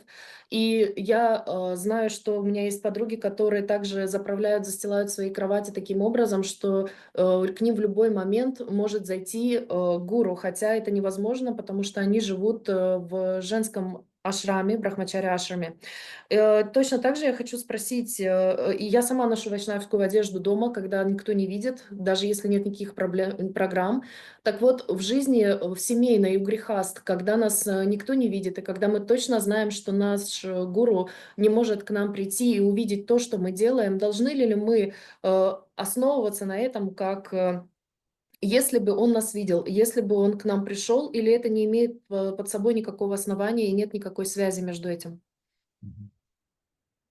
Yes, this is the correct and the best meditation ever for a disciple, to live a lifestyle in which he or she is thinking that any moment of the day the Guru Maharaj can enter my house and can see what's happening. Да, это самое правильное и корректное умонастроение ученика, когда он или она думает, что в любой момент моей жизни Гуру Махарадж может прийти и увидеть, что я делаю, чем я занимаюсь. This is the best meditation. Это самая лучшая медитация. Therefore, yes, we are making our beds, we are cleaning our houses, we are eating prasadam, we are not watching movies, we are having the proper clothes, we are using the proper language when we are speaking with our wife or our husband and so on. This is everything done as a meditation that my spiritual master can enter or is present already in my heart and he's seeing everything. Да, и такая медитация очень полезна. Мы убираемся в своих домах, мы едим просадом, мы разговариваем подобающим образом со своей женой или мужем, мы одеваемся подобающим образом, и это самое лучшее умонастроение, в котором ученик может думать, что в любой момент может прийти Гурудев. Мы не смотрим фильмы, мы не занимаемся другими неподобающими вещами. I think I heard it from Malati Mataji, first disciple of Srila Prabhupada.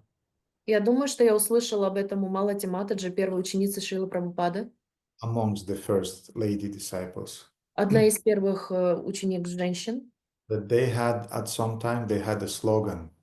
потому что иногда у них был такой слоган. In 70s they had this slogan, В 70-х у них был девиз Prabhupada is coming. «Прабхупада идет». And what that meant, И что это означало? everything should be clean, Все должно быть чистым, everything should be neat, все должно быть прибранным, in their own places, все на своих местах, everything should be painted, все должно быть покрашено, because Prabhupada was very, very punctual and very meticulous about how, in what conditions, and what mode of nature devotees are living, in other words. потому что Прабхупада был очень пунктуальным и своего рода дотошным в относительно деталях того, как и чем живут его преданные. And therefore, when the temple president needed to stimulate a little bit the community, И когда президенту храма нужно было немного простимулировать общину, he was saying, он говорил: dear devotees, Prabhupada is coming. «Дорогие преданные, Прабхупада едет». And everybody understood this mantra, И тогда все понимали эту мантру, that now we have to clean everything, to organize everything. что мы должны все прибрать, все организовать. Why? Because they had the remembrance from the time when Prabhupada was present physically in this world, Почему? Потому что у них есть воспоминания о том, когда был Прабхупада, присутствовал физически в этом мире. and as Shrutakirti Prabhu remembers that when Prabhupada was coming from one temple to another temple to another temple, he always felt the smell of the paint. И как Шутакирти Прабhu говорил, когда Прабхупада приходил из одного храма в другой, из этого в другой, он всегда чувствовал запах краски. Why? And Shrutakirti Prabhu said that I did not understand why everywhere is smelling with the smell of the paint. И Шутакирти Прабhu говорил, что он не понимал, почему везде стоял этот запах свежей краски. And then after some time he understood that this is because in the last minute devotees are still painting the walls or the floors right a few minutes before Prabhupada entered the room. И почему он понял это? Потому что преданные в самую последнюю минуту до прихода Шрилы Прабхупады все докрашивали полы, стены и добирали последние мелочи. When you know that Srila Prabhupada is coming, then you clean everything in the temple, you repaint everything, you arrange everything. Потому что все знали, когда приезжает Шрила Прабхупада, ты должен все заново покрасить, переставить и переделать. But this meditation should not be there only when the spiritual master is alive. Но там менталитет, умонастроение не должно быть только когда духовный учитель присутствует в физическом теле. It should be always there. Оно всегда должно быть с вами. And I want to say that I had a few times when Shivaram Maharaj came to my house. И я вам хочу сказать, что было несколько раз, когда Шиварама Свами Махарадж пришел в мой дом. And usually guests, when they're coming, they're not opening the shelves, on the shkafa, Cupboard. on the Cupboard. cupboards. Yes. И обычно, когда гости к вам приходят, они не выдвигают и не открывают дверцы шкафов. All the guests except Shivarama Swami. Все гости принимают Шивараму с вами. Because he's looking everywhere to see what's happening there. Потому что он везде заглядывает и смотрит, что там происходит. And the last time he was here in Bucharest, И в последний раз, когда он был здесь, в Бухаресте, Baladeva can confirm it. Баладева может подтвердить. I told him that Baladev organized devotees to go and clean down on the when you look from the balcony, there is a yard here with grass. And I told him, Baldev, take some devotees, go and clean there, because Gurudev definitely will look there. И я сказал Баладеве, организуй, пожалуйста, преданных, которые придут и почистят место, которое прямо под балконом находится, как небольшой дворик, потому что наверняка Гурудев захочет выйти и посмотреть. And that's exactly what happened. И именно так и произошло. When Gurudev looked everywhere, Парам Гурудев везде осмотрелся. he have a thing. He's putting his finger on the top of the doors. Он кончиком пальцем проводит по косякам дверей. He's looking after this Коуч. coaches. Yeah. Он за диванами внимательно смотрит. Then he went to the balcony. Потом он выходит на балкон. He opened the window on the balcony. Он открывает окно на балконе. He looked down. Он вниз смотрит. He said, И сказал, And a day before, it was a mess there. А за день до этого там был полный беспорядок. The Baldev with his team, he cleaned everything, and I was so happy that, oh my God. Баладев и его команда справились и убрались, и я так, стерли с лица пот. That's how I live. That's how I perceive things, and I would like my disciples to have the same mentality. And thank you very much, Chandramala, for bringing that out. That's a very important point. Это то, как я живу сам, это то, как я хочу, с каким умонастроением, чтобы жили мои ученики. И спасибо вам огромное, Чандрамала, за то, что вы вынесли на обсуждение этот вопрос. And you are older devotee, therefore you are wearing Vaishnava attires at home. И вы являетесь старшими преданными, поэтому вы носите вайшнавские одежды дома. At this stage in Bucharest, I'm struggling with devotees at least to put their altars in their homes in the center of their flats. А здесь, в Бухаресте, я стараюсь заставить преданных надевать вайшнавскую одежду, хотя бы когда они дома у себя поклоняются на алтаре. I'm still struggling with devotees having cats in their apartments. Я все еще борюсь с преданными, когда у них коты в доме. Struggling, to tell them that all the time when they're buying cat food, I'm suffering for that, because it's anyway. I'm not going into that, but I was just telling Baladev yesterday that since I started to initiate, so many surprises I have in my life, health-wise. Different types of allergies, different insomnia, elbows pains, stomach pains, and a lot of things. And I'm thinking, my God, I was living so happily. What's happening now? Я все еще борюсь со своими учениками, у которых есть коты дома, и я каждый раз я говорю, что как Баладева, что когда кто-то покупает кошачью еду, я страдаю, и я не хочу углубляться в этот топик, но я вам могу сказать определенно, что с тех пор, как я начала инициировать, у меня появились определенные проблемы со здоровьем, которых раньше у меня не было. У меня появились аллергии, бессонницы, боль в локтях, боль в животе, и меня это навело на мысли. And I'm not saying that to make you suffer. Now it's not that is the point, or to make you guilty. Not that's the point. И я вам говорю это не для того, чтобы вы страдали, или для того, чтобы вы почувствовали себя виноватыми. Не в этом смысл. But I want to say that when a spiritual master is coming to the house and he's seeing the altar in the center of the house. Но когда ваш духовный учитель приходит к вам домой и видит в центре дома алтарь, and he's seeing that everything is clean and neat. И он видит, что все прибрано и аккуратно. And he's saying that in the morning, definitely you put your tilak on your forehead, and you have your tilak on the other parts of your body. И он видит, что у вас на лбу тилок, и что вы наносите тилок и на другие части своего тела. He is seeing a Tulasi Devi in your house. Он видит Туласи Деви в вашем доме. He is seeing how things are arranged nicely in your shelves and your bathroom also. И он видит, как аккуратно поставлены все вещи в порядке в вашем доме и также в вашей ванной. This is giving him confidence Это дает ему уверенность. and is giving him health, at least mental health. И это дает ему здоровье, по крайней мере, ментальное. Therefore, sure, it's a very, very important and one of the best meditation that devotees, grihastas, should have living in their houses. Поэтому это очень-очень важно. Это действительно подходящее настроение, которое должны иметь преданные, которые живут как грехастхи.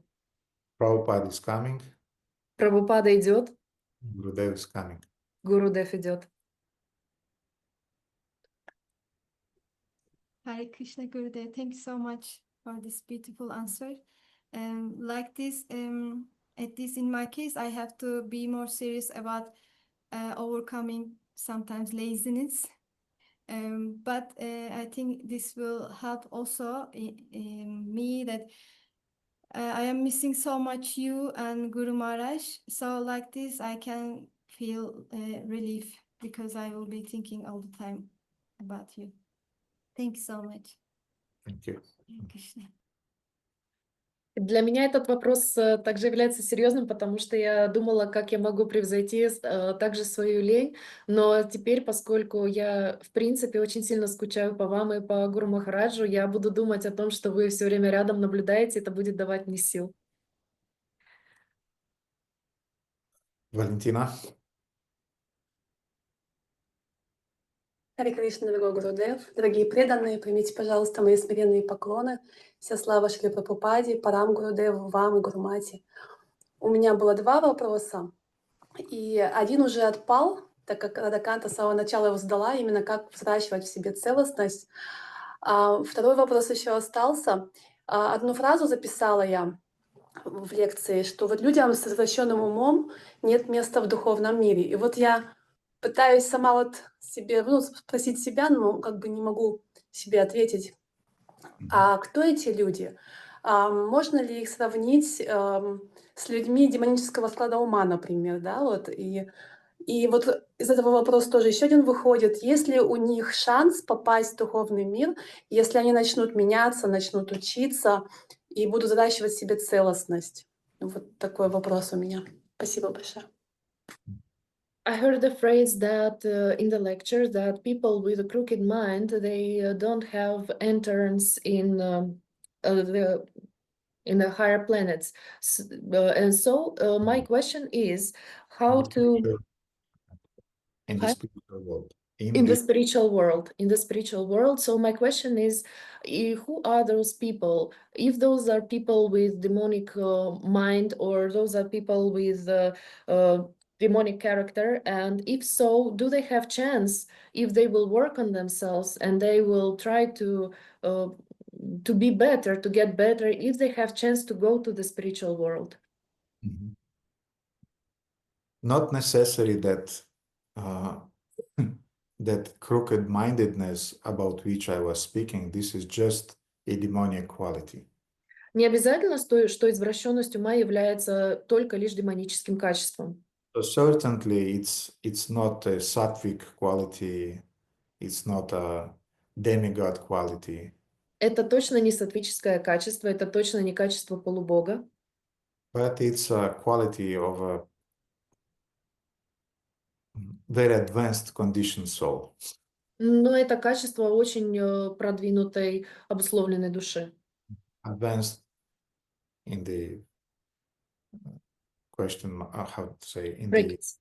the brackets, yes. В кавычках продвинутой. So I use the word crooked-minded. Я использую словосочетание «извращенный ум». Crooked-mindedness is the opposite of honesty. Извращенность ума является противоположностью честности. And in Sanskrit we have two words for crooked-mindedness. И на санскрите у нас есть два термина для определения извращенности ума. Apatya and Damba. Апатия и дамба. So these two words are used when you are speaking about crooked-mindedness, Итак, эти два термина используются, когда вы говорите об извращенности ума, and you are speaking about лицемерие, Кришнаканта, hypocrisy. hypocrisy, yes. Crooked-mindedness, hypocrisy, they're sisters. И это определение дается, когда вы говорите об извращенности ума или лицемерии. So what our Vaishnava acharyas are meaning when they are saying that a crooked-minded person, hypocritical person cannot access the spiritual world? И что наши предыдущие ачарьи говорят, имеют в виду, когда они говорят, что человек с извращенным умом или лицемер не может достигнуть духовного мира? They're meaning that you cannot cheat Krishna about your spiritual level. Это говорит о том, что вы не можете обмануть Кришну о том, какой у вас духовный уровень. For example, you are not able to follow Ekadashi. Например, вы не можете следовать Экадаши.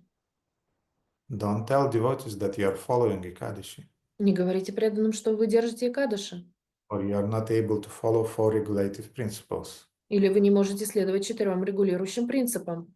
Don't tell others that you are the most advanced follower of the four regulative principles.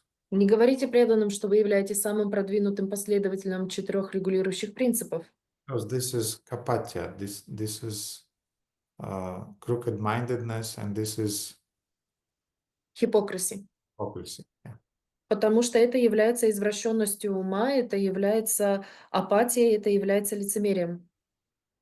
Sincerity means to be sincere, to not hide anything, and to say, this is my level, this is exactly where I am now. Честность — это означает открытость, признавать, на каком ты сейчас уровень. Вот это то, чем я являюсь в настоящий момент. If you are coming to a doctor, you have to sincerely tell to the doctors everything you have done and everything you are feeling now and everything that is happening now, because only in this case he'll be able to heal you. Когда вы приходите к врачу, вы должны обязательно сказать, что вы делали, что вы делаете сейчас, как вы себя чувствуете, и все эти моменты, потому что только таким образом он будет способен вам помочь.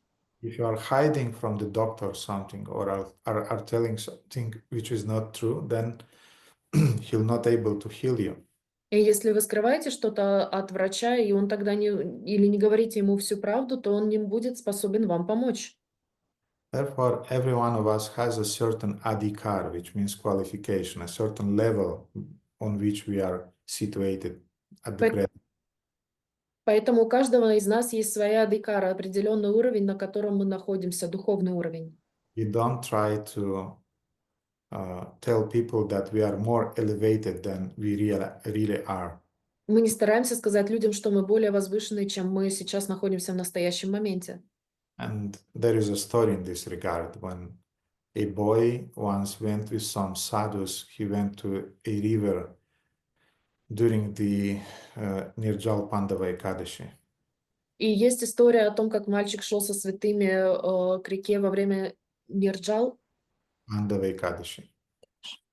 It's the Ekadashi when you have to fast, to have a dry fast when you are not taking even water. Это день, когда вы должны держать сухой экадаши, то есть вы не можете пить даже воду. So they went to the river to take a bath. You can take bath, but you don't drink water. И так они пошли к реке для того, чтобы принять омовение. Вы можете делать омовение, но вы не можете пить воду. And usually when you are going into the holy river, you make 3 dips. 1, 2, 3. И обычно, когда вы приходите к святой реке, вы делаете 3 погружения с головой. 1, 2, 3. So after the 3rd dip, the boy started coughing. И после 3-го погружения мальчик начал кашлять. And one of the senior sadhu, he slapped him on his back. И один из старших саду, он подзатыльник ему дал. По спине его похлопал. Because he felt that the boy is choking. Потому что он почувствовал, что мальчик задыхается. So when the boy started to cough, a small fish jumped out of his mouth. И когда он прокашлялся, маленькая рыбка выпала у него изо рта. And the sadhus asked him, how this fish came to your mouth? И Саду спросил его, как эта рыба попала тебе в рот. And the boy said, I don't know. Мальчик сказал, я не знаю. Perhaps through my ear. Возможно, через мои уши. So this is exactly what means crooked-minded.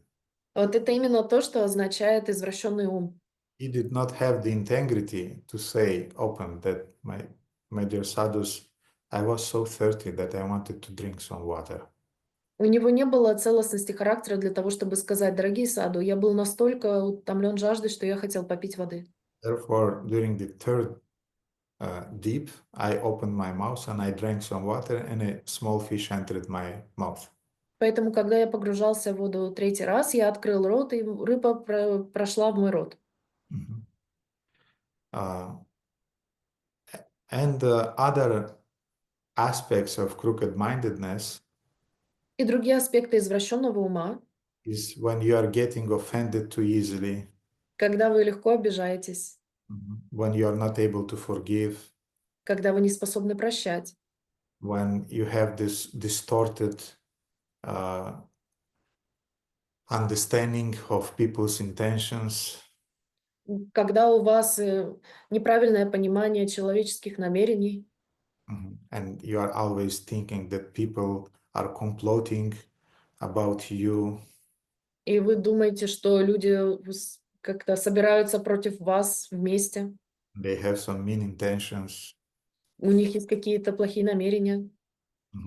And when you are always in this mindset that everybody is my enemy, everybody is cheating me, everybody wants to do me some wrong, I cannot trust anyone. И когда у вас есть этот момент, что все кругом мои враги, все вокруг меня что-то замышляют против меня, все настроены против меня, And a devotee is coming and just is telling you, hello, my dear devotee. и преданный просто приходит, встает перед тобой и говорит, привет, мой дорогой преданный. You are thinking immediately what he meant by saying, my dear devotee. И вы думаете сразу же, а что он имел в виду под этим, мой дорогой преданный? Means that I'm not a devotee and he is just joking about me sarcastically. Потому что я не преданный, и он шутит саркастично обо мне. What I said, what I did yesterday, maybe somehow I offended him. Что я вчера такого сделал? Может быть, я как-то его оскорбил или обидел? And we are speculating. И мы спекулируем и спекулируем. A lot of energy is going out. Много энергии исходит. We are living in this toxic inner environment. И мы живем в этой токсичной внутренней окружающей среде. And we cannot be enthusiastic and we cannot be simple. Мы не можем быть энтузиастичными, мы не можем быть простыми. And as a result, devotees just seeing our crooked-mindedness, they keep a distance from us. И преданные, видя наш извращенный ум, они просто стараются дистанцироваться от нас. And as a result, we lose a lot of sangha and we don't receive nourishment and we cannot advance properly. И в результате мы теряем сангу, мы не можем получать это духовное питание от других, и мы теряем общение. So that's and Raghunath Das Goswami, he's teaching us in Manak Shiksha, first verse. И Рагунат Дас Госвами учит нас Манах Шикша в первой песне. Gurau gošte goštalishu sujanebu sarekane svamantrishunam nivrajayovatvam dvasharane sadadam vam hitvam kururatima kurvam atitaram ayesvantar bratas chatabir abhechadrita padaha. He's saying that, my dear mind, please always meditate on the lotus feet of your guru. Мой дорогой ум, пожалуйста, всегда медитируй на лотосные стопы моего гуру. Always remember the holy name. Всегда помни святое имя.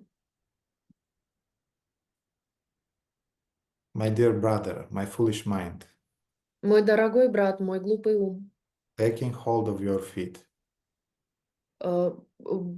держась за твои стопы. держась за твои стопы, I humbly pray to you with sweet words. я смиренно молюсь тебе сладкими словами. Please give up all pride, Пожалуйста, оставь любую гордыню, all crooked-mindedness, любую извращенность ума, all that word which I don't remember. hypocrisy, любое лицемерие, Such a negative word that my mind even don't remember it. настолько негативное слово, что мой ум отказывается его запоминать. And instead, Вы пропали, можно еще раз? okay, so give up pride, Оставь гордость, give up crooked-mindedness, hypocrisy, оставь извращенный ум, лицемерие, give up all those negative things that I described to you, that you're easily offended and so on, very sensitive. оставь любые вещи, которые я вам описал, легкую обидчивость, непонятливость и так далее. So give up those negative, toxic thoughts. Чувствительность, любые негативные токсичные мысли. And instead, И вместо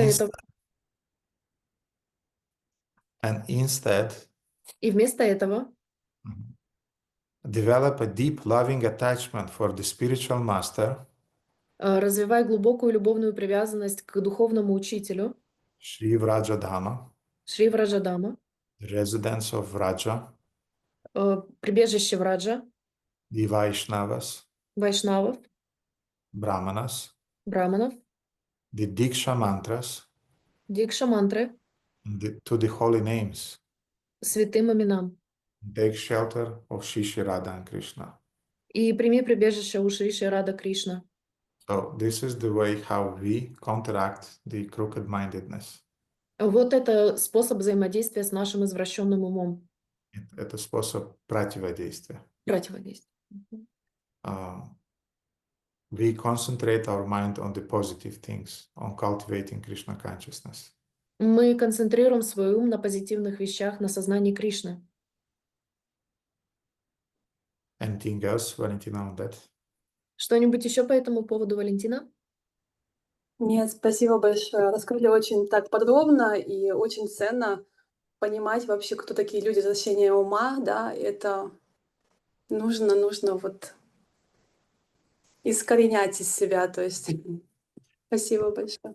It's interesting how we usually are trying to make us look better than we are in reality.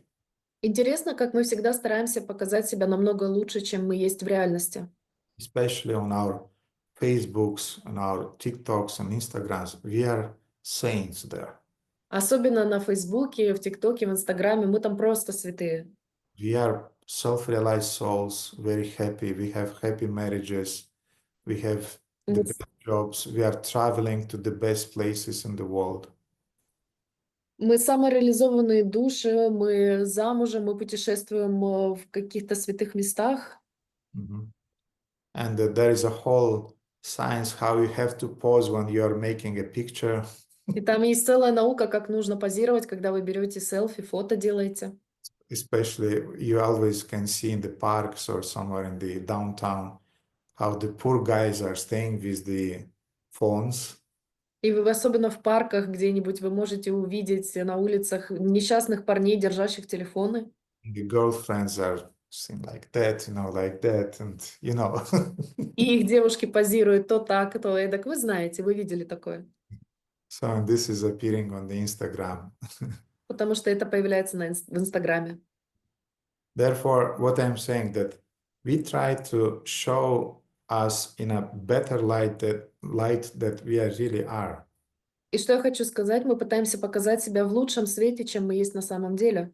But devotees, saints who are really saints, Но преданные святые, которые по-настоящему святые, usually on the opposite, they're trying to give a message to everybody that they're the most fallen, unqualified, and they're worthy to be chastised.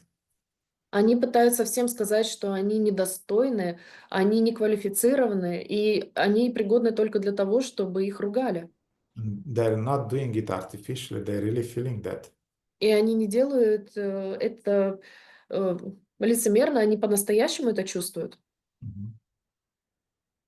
So it's a big contrast. Поэтому есть такой большой контраст. We should not do it artificially. Мы не должны делать это искусственно, but at least we should be sincere, но, по крайней мере, мы должны быть честны. and especially in your dealings with the spiritual master. Особенно в своих взаимоотношениях со своим духовным учителем. I remember how Param Gurudev told me once, Я помню, как Парам Гурудев мне однажды сказал, the most frustrating thing for me is when disciples are telling lies самая расстраивающая вещь для меня — это когда мои ученики говорят неправду, or when they are saying half truth, или когда они говорят половину правды, or they are not saying the truth. или они просто не говорят правду. I mean, there was a situation and they are not telling about it. То есть была ситуация, они про нее просто не говорили. And this is also crooked-mindedness. И это тоже извращенность ума. Therefore, be sincere, especially with the spiritual master. Поэтому будьте откровенны, особенно со своим духовным учителем. Be sincere with the Vaishnavas, and then they'll be able to help you. И будьте искренни с вайшнавами, и тогда они будут способны вам помочь. Thank you very much, Valentina, for asking this for the benefit of all of us, because it was a reminder for myself also. И спасибо вам, Валентина, за то, что вы спросили этот вопрос на благо всем нам, и потому что для меня это тоже было напоминанием. Mhm. Спасибо большое. Есть прям над чем задуматься. Очень важно. Спасибо. Okay, and the last question will be from Sridama. И последний вопрос достается Шридаме. Мои поклоны, дорогие Вайшнавы, дорогой Гурудев. Меня слышно, да? Да-да. У меня вопрос такой. Про обеты говорили, что сложно там, допустим, исполнять. А что делать, если ты просто забываешь? Ну, то есть я вам писал, да, потому что, ну, простые обеты вроде, даже, ну, до Мадараштаку ты там утром на алтаре, вечером на алтаре, ты пропустил, когда все поют, и ты забыл сам спеть, но ты дал обет. И что с этим делать, допустим? И, ну, и нужно ли, я помню, раньше статьи у вас были, что говорите, что если ты не исполнил обет, нужно там какие-то дополнительные очистительные процедуры делать, там, поститься, еще что-то. Ну, то есть что в таких случаях делать? И у меня еще... Да-да-да. Окей. Да, ответим на этот, потом перейдем на следующий. So the question is about vows and specifically what to do if you forget to do something. For example, at the Madarashtaka, when you're singing it together with everyone in the morning and in the evening, and then when you didn't sing with everybody, you forget to do it alone at home. And I read one of your articles where you say that it's possible. It's necessary to make some procedures like fasting or other procedures which will purify you because you didn't do the vow you gave. Mhm. Again, first of all, be realistic when you are taking the vows. Теперь еще раз, будьте реалистичными, когда вы берете свои клятвы. If you know that you have the tendency to forget that you have to sing the Madarashtaka, Если вы знаете, что у вас есть склонность забывать, что вам нужно спеть Дамадараштаку, then don't take that vow. тогда Remember, stick only with that one, with the offering of lamb. не берите эту клятву, просто делайте подношение огня и все. Or usually I'm writing my vows and I'm putting it under the altar. Или, I'm offering to the deities and then I'm putting under the altar. And at the end of the Kartik month, I'm taking them. We are doing it with Guru Mata together. или делайте, как я просто кладу свои клятвы под алтарь, потому что сначала, когда их я их даю перед божествами на своем алтаре, потом кладу их под алтарь, мы вместе делаем это с Гуруматой. You know that the mind have the tendency to distort things. Вы знаете, что у ума есть способность переворачивать вещи. Therefore, I mean, it's so easy that I'm before the altar, I can take the vows, look at them and put it back just to remind myself what are the vows that I took. И это довольно просто. Я могу в любой момент напомнить себе и своему уму, вытащив из-под алтаря свои клятвы, посмотрев на них, напомнив себе и положив их обратно. So first thing, from the beginning, take the realistic vows. Поэтому с самого начала берите себе реалистичные клятвы. They may be simple. Они могут быть простыми. Or take the vows with the, how to say, with the adjustment that indicates that, for example, I'm caught with the aratis today, then I have the right not to sing Damodarashtaka. Или давайте себе обеты, но с небольшими поправками. Например, если я заболею, то я не смогу не петь Дамадараштаку. Если я в случае Шидама речь идет о том, что я занят пуджей утром и вечером, то тогда в этот день, если я пуджарю, я не пою Дамадараштаку, я просто слышу, как ее поют другие преданные.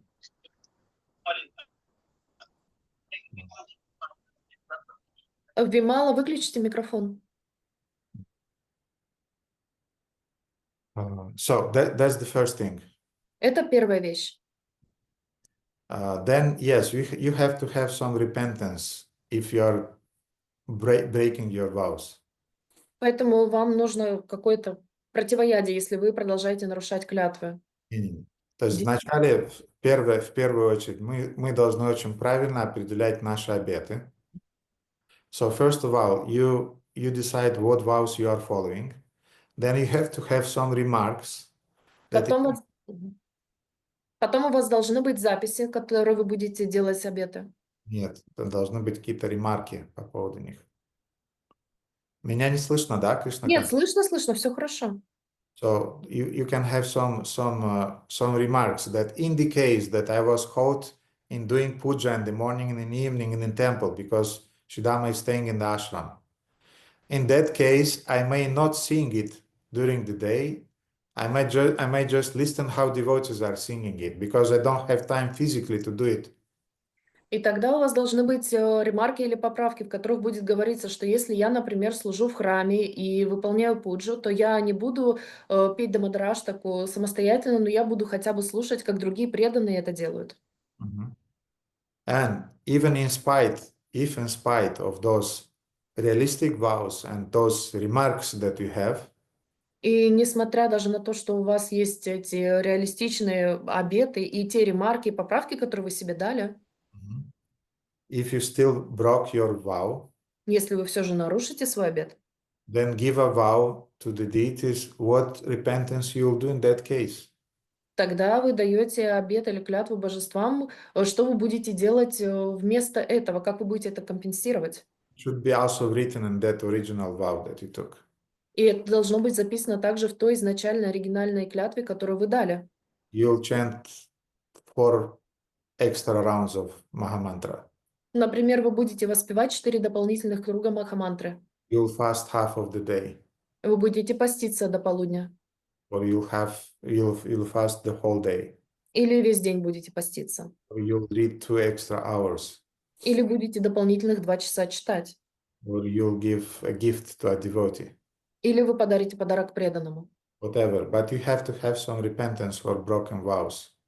Или что-либо другое, но вы должны компенсировать то, что вы нарушили свой обет. Why? Почему? Because otherwise, without doing that, you'll stuck in your loser mentality inside of your brain. Почему? Потому что иначе вы застрянете в своем умонастроении неудачника, в опыте, который вы приобрели. And your self-esteem will be reduced a lot by that. И ваша самооценка очень упадет от этого. Therefore, our self-esteem is already reduced in Kali Yuga. Итак, наша самооценка в Кали-югу уже достаточно снижена. Therefore, take realistic vows. Поэтому берите на себя реалистичные клятвы. If you broke them, then do some repentance. И если вы их нарушаете, компенсируйте их. And then you'll feel that, okay, I'm not so fallen. I'm fallen, but not so fallen. И тогда вы почувствуете, хорошо, я падший, но не настолько падший. And I can go on and I can learn keeping my vows. И я могу продолжать, и я могу также брать на себя обеты. Что-то еще, Шидама? Да, спасибо большое. Вопрос такой, не хочется не свергать когда что-то, но у нас просто про Раманавами я просто часто слышу про про пост. Вы говорите, в лекциях вы рассказывали то, что преданные... Там был случай про Шрилу когда он заходил и видел, что ученики ели на Раманавами, у них там ложка у рта застывала, так сказать. Но просто у нас старшие вайшнавы, как бы, ну, Кришнан Прабху, он нашел такую историю, что GBC официально как бы сказал, что в Ранаманавами пост до полудня, весь ашрам постится до полудня. И вот как бы, вот я просто хотел рассказать, я не знаю, что с этим делать, вот. Я не знаю, как вы об этом знаете, нет? Вот. You do whatever GBC is telling you to do. Ну, стало известно, что, ну, как-то Рама, он родился в полдень, типа. Вот. Вы делаете то, что GBC говорит вам делать. Все просто в этом случае.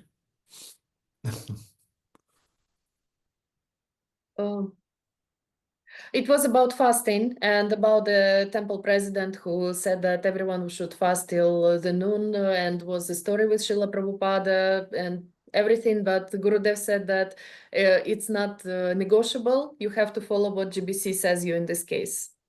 Yes, if the GBC is saying fast till noon, you fast till noon. If he's saying fast till evening, you fast till evening.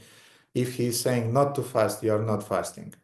Да, и это правильно. Если GBC говорит поститься до полудня, вы поститесь до полудня. Если до вечера, то до вечера. Если поститься весь день, то вы поститесь весь день.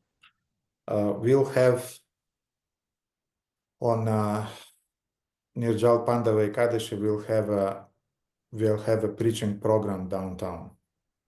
В Нирджал Пандавай Кадыше у нас будет проповедь в городе. And we decided on the board that devotees who are involved in organizing that program, they will not fast, they'll eat.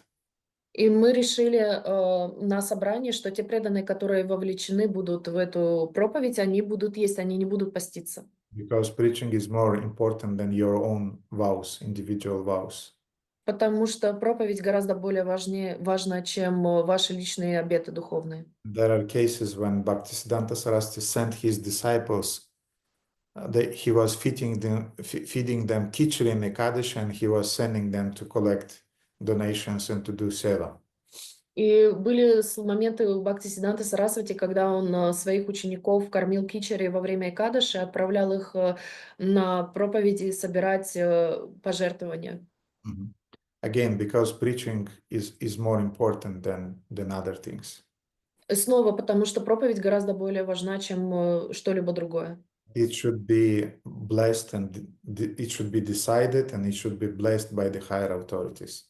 Это должно быть решено и дано благословение тем, кто находится выше по рангу. Теми, то, да, или тем, или к теме, да, кто находится выше. Спасибо большое. Все, Шидама? Okay.